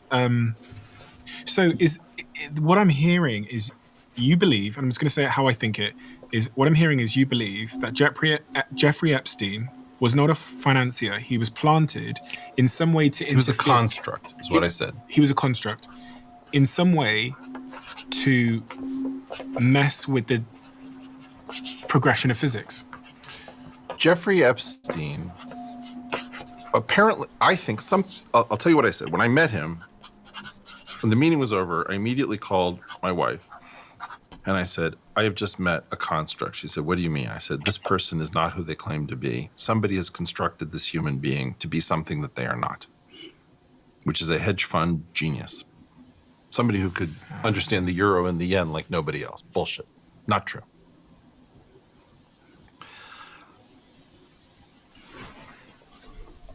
I believe that whoever constructed Jeffrey Epstein was running multiple different programs through the same thing, having put in a large initial investment. It wasn't about one thing. If you build a mall, you don't just have clothing stores in the mall, you have a food court in the mall, right? You have jewelry in the mall. You have all sorts of different things in the mall. Jeffrey Epstein was a construct of something that was running multiple things. One of those things was science. And I don't think that the science and the pedophilia were necessarily in the same bucket. He was funding all sorts of people. I don't think everybody at that, part of the problem with calling his plane the Lolita Express and calling his island Pedophile Island is that you just can't see all the different things that were going through this guy. I don't think almost any of those scientists are exposed, maybe a few of them, but very few of them, to anything really horrible. I think he was trying to keep a periscope on everything that was interesting.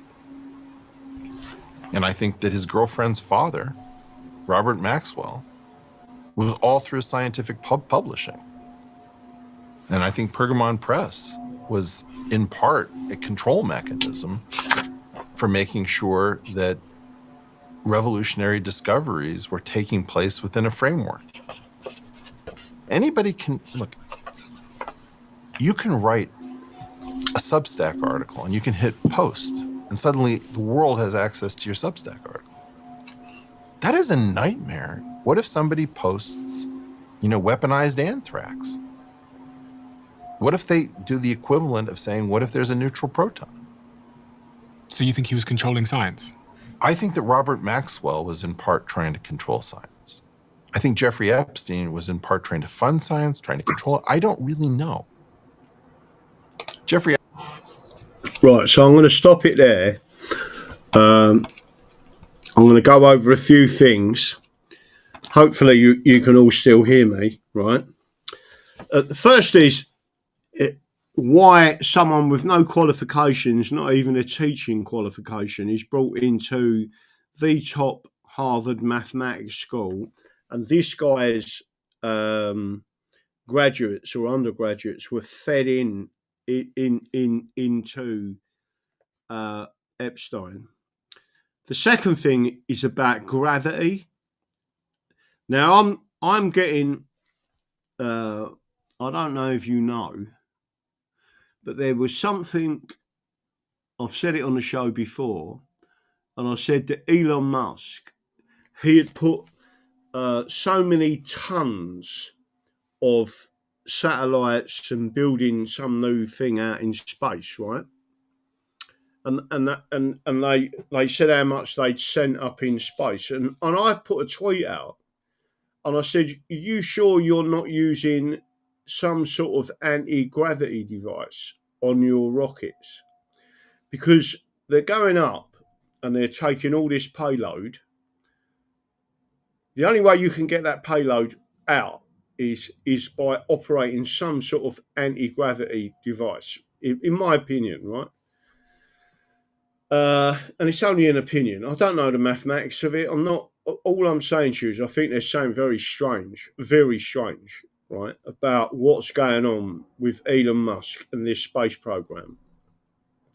And I think there's something very strange about his rockets coming in and just going, bump, sitting down and going up and down, as if they're just taking off, no issues whatsoever. It's like there is something to do with anti-gravity.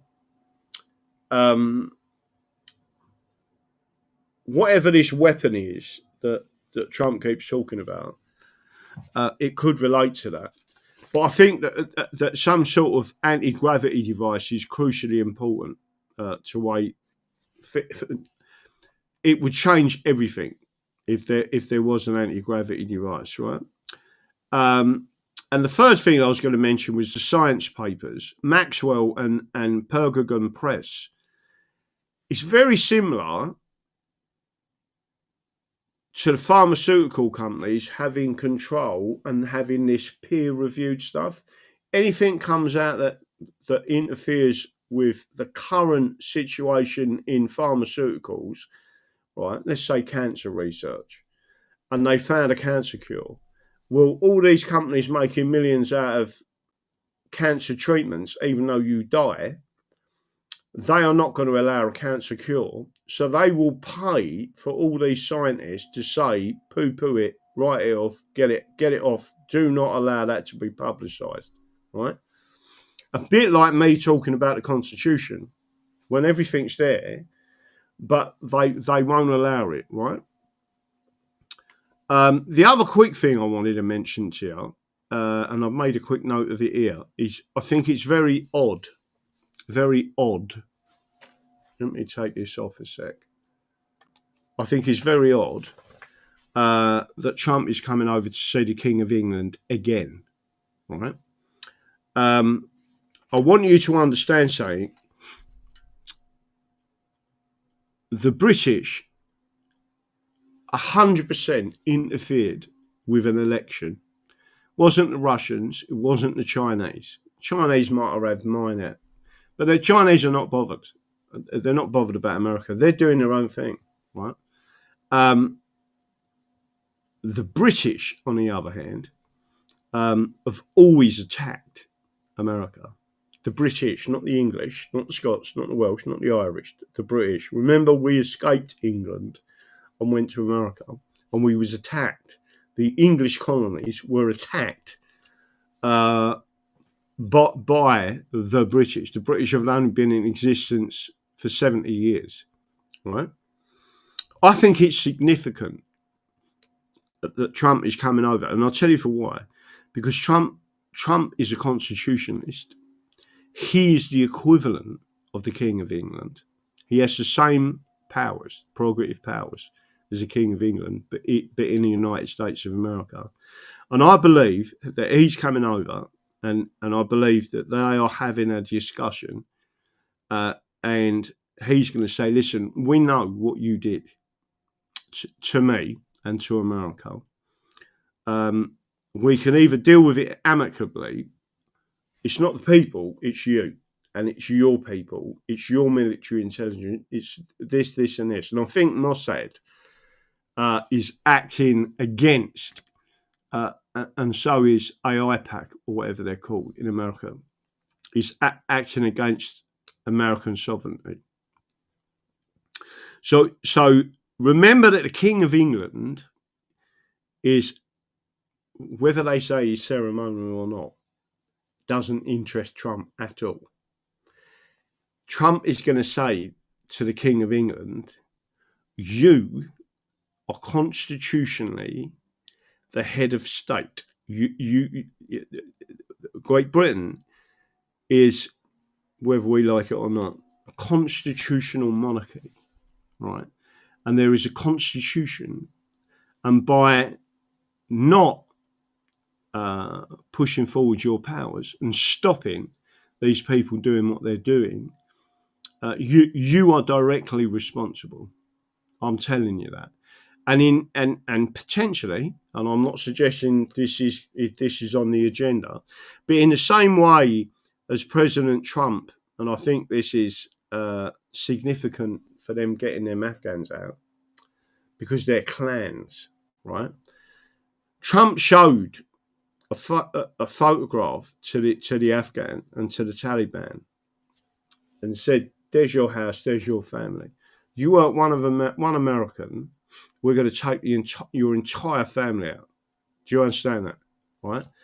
I'm not suggesting that threat has been levied at the King of England, but I am suggesting that the discussion for 3 days, a state visit, not a normal event, that Trump staying at Windsor Castle and having discussions, and I will guarantee you there are places within Windsor Castle that no one can hear what's going on, right?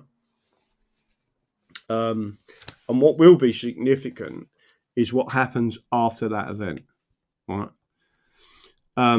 I believe that Trump is literally going in there and telling them this ain't happening, right? And this needs to reverse, and this is how it's going to be done. And if it isn't done, I'm not suggesting that we could become in the 51st or 52nd state of America, but I think we're very close to it, because of what's happened, and because they're flooding us, and because of the attacks on us. That was it. Do you all understand what I just said then? So I think that's a significant event. It's not just a state visit. I can tell you that now. And it's significant that there's a number of reasons why he's not. I'm not interested in Parliament. I'm not interested in Parliament, right? I'm not interested in Sadiq Khan. Sadiq Khan runs security in London, and the fact that President Trump will be outside of London means Sadiq Khan will not get to see anything that's going on, right, to do with his security. My personal opinion, so don't forget, they cancelled the last trip because Sadiq Khan had been informed of the security measures put in place for Trump's official visit. He was coming back to London, and they cancelled it. His security team, Trump's security team, said, "No. You can't have that geezer knowing your security details." And I think that's significant.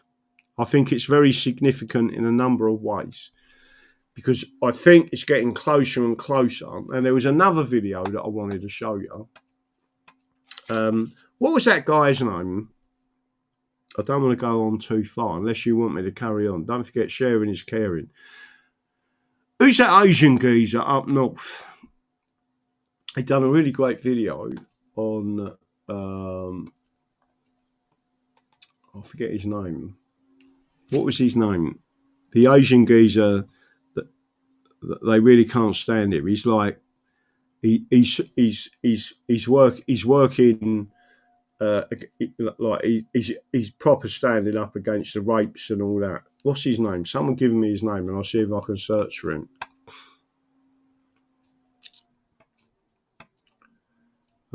Sheepdog, very good. Let's have a look. What was that guy? The Asian fella. I think he's Pakistani. He's never spoke to me. I don't think he's been involved with that. Oh God, what's his name? Fucking hell. You know who I'm talking. That's it. That's it. Mia Raja, or whatever his name is. Right, how do I get that name up? Hang on. Mia Raja. Right, how do I copy that name? Mia Raja. Oh, bollocks. Mia Raja. I've got to get his right name up there, otherwise I'll never get him. That's him. Another great activist who the authorities have tried to silence. Raja Mia. That's it. Raja Mia. That's him there. Let's see if I can go and find him. There was a video that he did. I'm not sure if I can't remember where the video went up. But he done a great video. He was actually sitting there talking. Never a scandal, policy, industrial scale sanctions. But what he said was called racist and far right. I'm not sure if that is the one. He did a video. He was sitting in like an office. And he was telling a story. But he was talking directly to the camera. That ain't the one. There's another one where he did it. It was such a good video. I was like, wow. And what he was saying in this video, I'm sure he was well dressed though. Let me see if I can find it. He was basically saying that these people need to be arrested, right? And they need to go to prison, etc. Yeah, no, I like him, but he won't. For some reason, you need loads of you to not email him, but send him Twitter messages and say, speak to Graham Moore, right? Because he keeps talking about this thing. He's saying he wants convictions, but he hasn't mentioned the Criminal Justice Act, 1988, Section 134, right? And he needs to. Maybe that's the one. It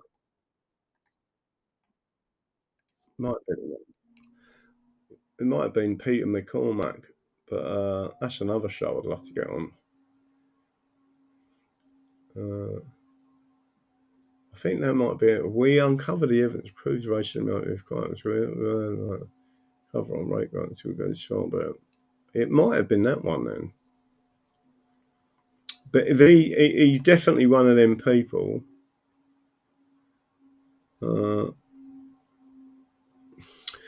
We uncovered the evidence. There was a particular video. I can't find it. I've got to go and try and find it. Where he says we've got the evidence. You don't want an inquiry. You need criminal prosecutions. But they're not talking about the Criminal Justice Act 1988 Section 134, where it covers judges can be arrested. So he was saying, he was actually saying, maybe that was it. Maybe it was that one.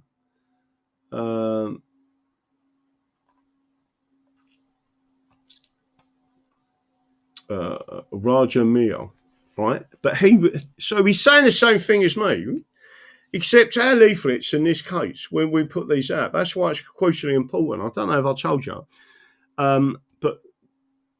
but they tried. So if I show you, I mean, there was a case file that they sent me, which was bullshit, right? I've got to make sure I get this right. Right. But they're obviously trying to get this case kicked out. That's why it's really important on the 25th. As many people as possible come there, right? But there's a leaflet, right? I'm going to show you the leaflet in the actual bit of paperwork, right? And these statements that we're getting come through are really important, right? So you probably can't see that, right? That's how they've presented the leaflet, right?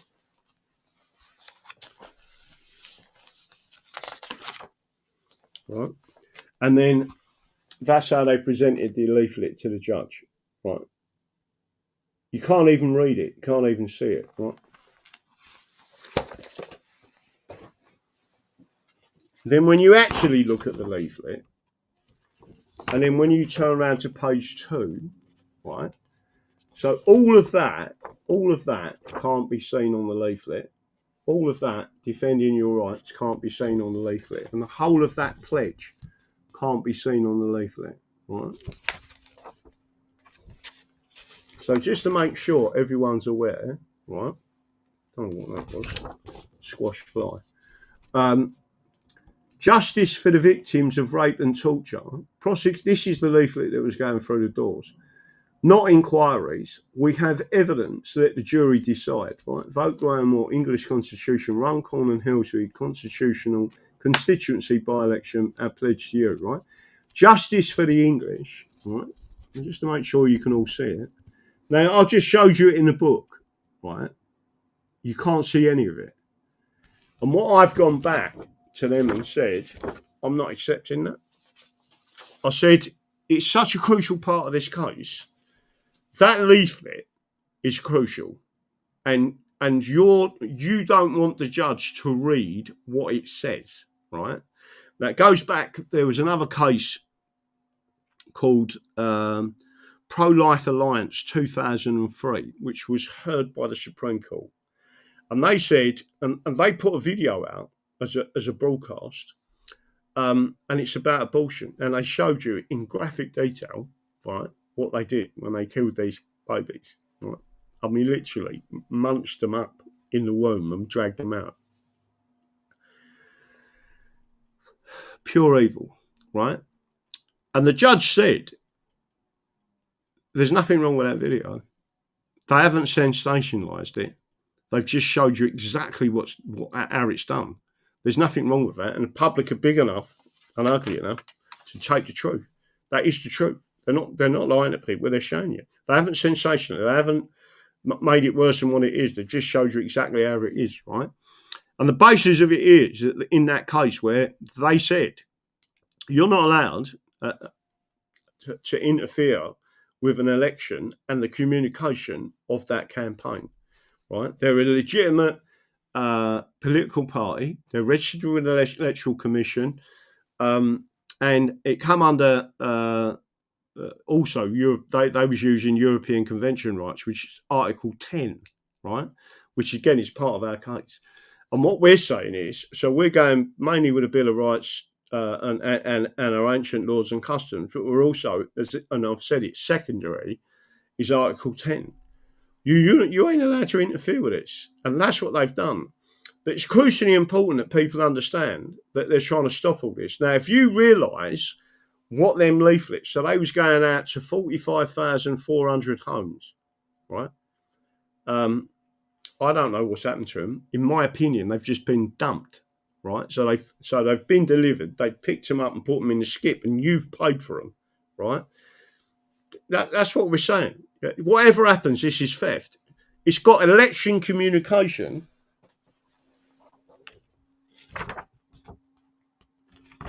on the bottom of the leaflet. It tells you there, right? It says election communication, right?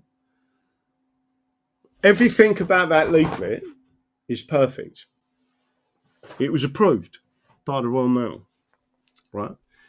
And these people decided they didn't want to deliver it, right?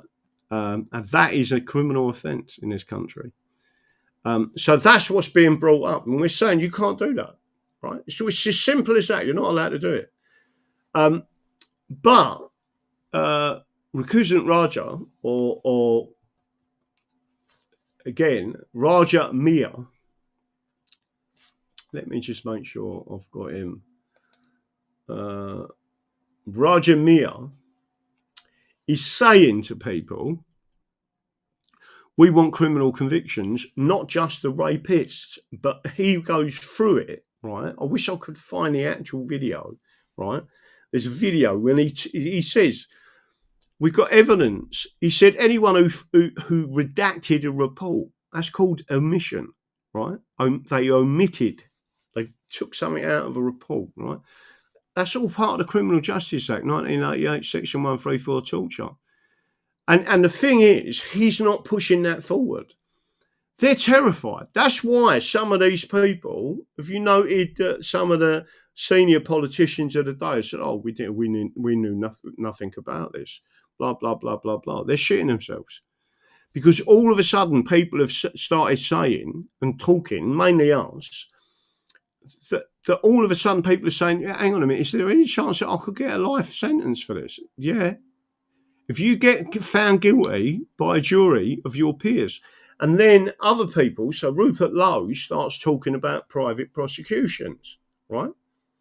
So instead of these people are going out there and they're talking about all this nonsense with I'm a living man and all that bollocks, and creating a dual society, right? That's all bollocks.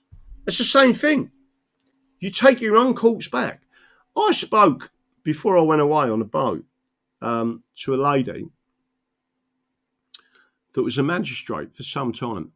Right, I spoke to her on the phone. She said, Graham, I know what you think about magistrates.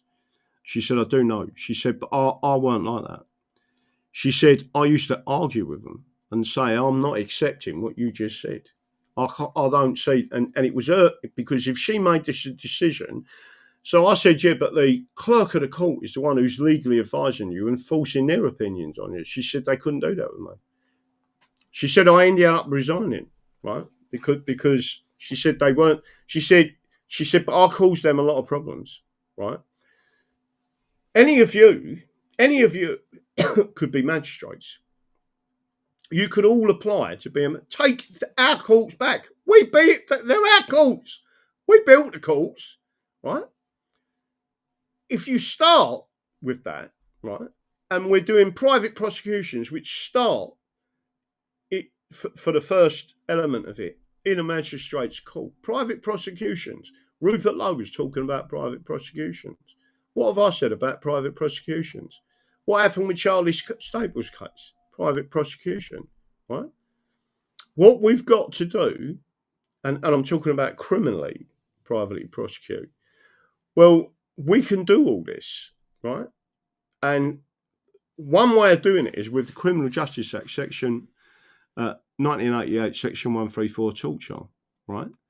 There is an element that has to go to the Attorney General. There's another part of the law that I've got that I didn't know when we made the application originally for Charlie Staples, but I do now, that says they can't, that could be struck out, and it should be struck out. In other words, Section 135, which is in effect an Attorney General's veto, shouldn't exist. As soon as you show that to the Americans, you put one of these cases in a private prosecution, you put the names of the people in there, for torture, you need to make an application to the Attorney General for permission. As soon as the Attorney General says no, right, you literally go straight to an appeal to the High Court. They'll say no, right? And then you take that under universal jurisdiction straight into Texas, right? And I will guarantee you that case will be heard in America under universal jurisdiction because the British ratified it, the UN Convention Against Torture, right? And once you use all this stuff and you do it in the right way, but again, Raja Mia is not talking about it. It's a life sentence, right? If you get convicted by a jury, it's a life sentence. A life sentence. Life meaning life. By the way, no discretion by the judge. It's not discretion. It's mandatory, right? And again, we're talking about, like that says, that leaflet. I'll read it out to you again. Again, Raja Mia is not talking about this, right? Justice for the English. We demand the prosecution of all state officials under Section 134 of the Criminal Justice Act 1988 for torture. Those who acquiesced, legal term, consented, legal term, omitted, legal term, or acted, legal term, right? To cause the rape of white working class English girls, primarily by Pakistani Muslim men, must face trial, not just a public inquiry. Section 6 mandates a life sentence upon a guilty verdict with no judicial discretion. Life means life. State officials include MPs, lords, judges, Crown Prosecution Service staff, ministers, prime ministers, police and council officials. Right? That's why they didn't want these leaflets delivered. That's why they dumped them in the bin. Right? And that... all it needs is a discussion, right? Very sensible discussion, right? I'm not having a pop at him at all, right? I think he's genuine, very genuine. Listen, there's plenty of good guys out there. Just because we're being overwhelmed by the bad guys, Gordon Brown would go to prison. Gordon Brown would be one of the key players going to prison, and he knows it as well. Just to make sure you're all aware of that. That's it. So hopefully I'll be live. What's tomorrow night? Wednesday night, tomorrow night. But then I'm going over to Norfolk, right? So I might be live in my car. I might be, I don't know how I'm going to be like. I mean, I could take, if I could get a power lead out there, I might be able to do some live feeding, because I've got my Starlink mobile, so I could go set it up and go bing, and we could do some stuff out there. But we need people to come along to the Thetford one, so I'm going to bring that back up on the screen as I close down the show tonight. Right? Let me pull it up there. So you've got the Thetford Truth and Freedom Festival. That's Friday, July the 18th, starts at 11 a.m. So I'm on there. I think I'm on 3 times on stage there. And then you've got the next day on the Saturday. I'm staying Thursday, Friday, and Saturday.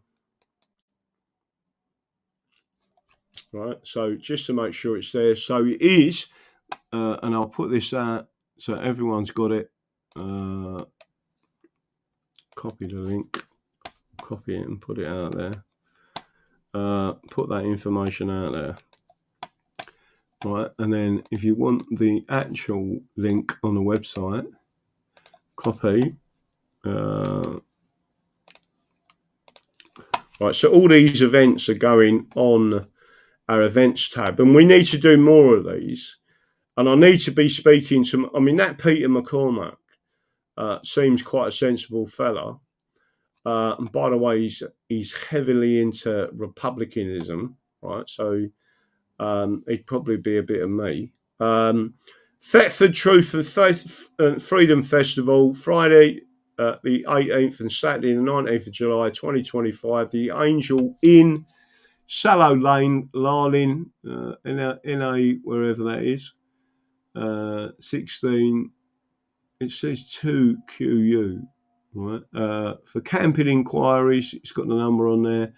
Friday, Saturday entrance, live music, camp pitches, 20 plus at Real Owls, guest speakers, street food and stalls, families welcome. Right. So just to make sure everyone's aware of that, I've put the information out there. Has everyone got that? Juicy English flags in the chat. You're glad these is back. Yeah, give us a few English flags. We'll sign off with them. Let me go back to stop sharing again. Right, so you've got all that information. I've still got to go through all my stuff. I've got to go out and try and get some nicotine thingies because I literally am down to my last 2. Simon Lacey, amen. E for England. Gooner Mums out there, Juicy and Lucy. Tracy Truism, Simon Lacey. I'm going to try and pop round and see my dad tomorrow and then go from there. So again, I did write that down. Someone called The Englishman. If you can email me, because I am going to need help.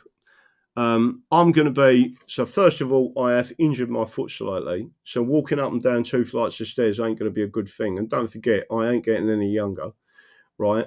We've got some heavy items that have got to be moved out of here. They've got to be put in a vehicle and we're taking them to the dump. Unless, if you want them, you want them. But they're going to the dump. It's good furniture. But I'm moving into a place that's fully furnished, just to make sure. And then I'm going to make that my central location for bringing this movement and creating a movement. I want Yorkshire to create movement. I want Norfolk in particular to create this movement for English and and don't forget, Rupert Lowe has said he's not standing for election again.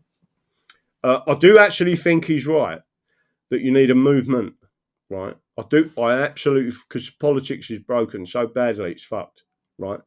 You need a full-scale movement, right? So strong that it builds and builds and builds. But these people do need to understand that there is a different opinion on the union, and it's not, I'm not being negative to the Scots, or to the Irish, or to the Welsh, or to the Cornish. What I'm saying is, independence is the way forward.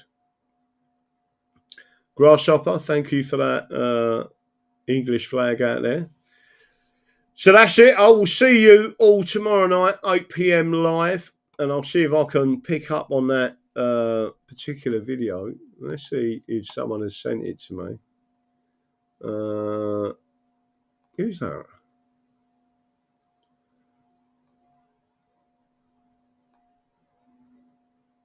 There's a parrot or something sitting on his shoulder. The full English. Let's have a look. Red pill dispenser, white rabbit. You back in on English soil? Yeah, I am. Where'd that go? I'm back in England. And someone also asked me whether I was leaving. The answer is no, I'm not. I might be on a boat and going to different things, but that's not. There's certain things that I'd like to be able to do to see if we can bring some more. What's that one?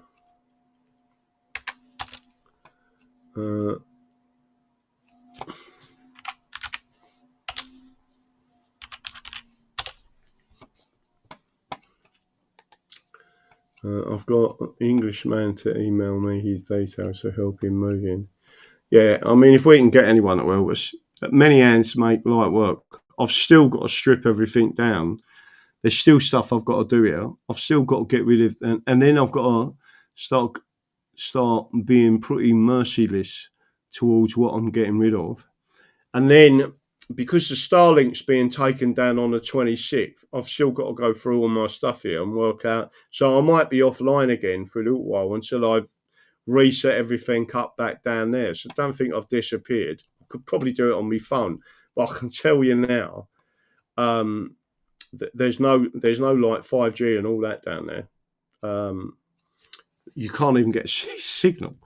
So my Starlink is 100% needed down there. English Constitution Society events. Good night, all patriots. Yeah. So anyway, I'm back in England, and I will say I'm very grateful to Tim, Captain Tim. The amount of work he's done on his vessel. I mean, that vessel is 87 foot long and 50 ton unladen. I was gobsmacked when I looked and see all the work he'd done. And then every day, even in extreme heat, when I say extreme heat, he starts at, say, 6 in the morning, doing everything he needs to do. By the time he gets to 11 or 12, and then he'd come in and like drink, that, like just water, and then just fall asleep. It is exhausting in that heat, right? And then sometimes a little bit later, possibly about 4 in the afternoon, when it starts to cool down, but no, when I say, I mean, I'm talking about it was fucking hot. When I left, it was hot, right? Yeah, so he's done a fantastic job with that boat. I mean, I'd like to be on the boat. I don't know what's going on with the cases. So the most important thing for Tim, and why I've got so much respect for Tim, is because he's just doing it, right? He's not a bullshitter. I can't stand bullshitters, but people on YouTube talking fucking bollocks, right? He actually put his money where his mouth was, bought a fucking yacht and went, that's it. I'm sailing around the world without a passport, right, just to prove that I can. And he's doing it. It's a freedom yacht, right?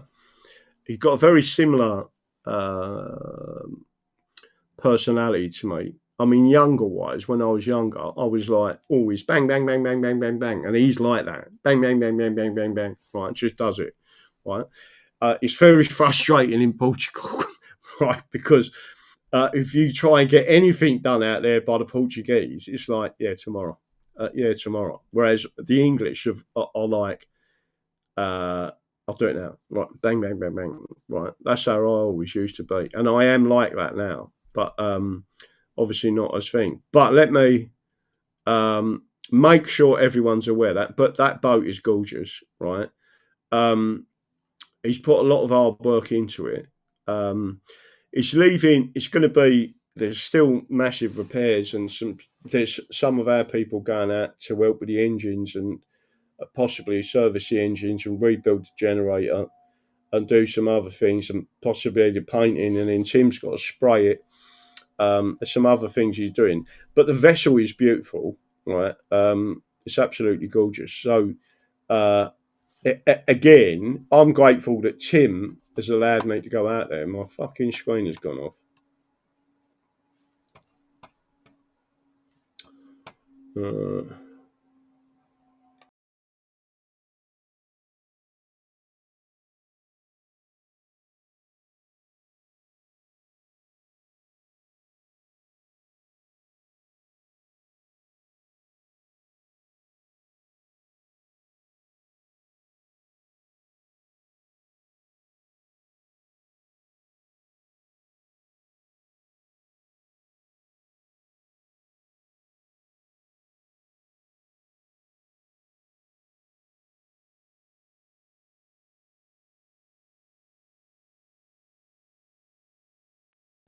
For some reason, it just went off again.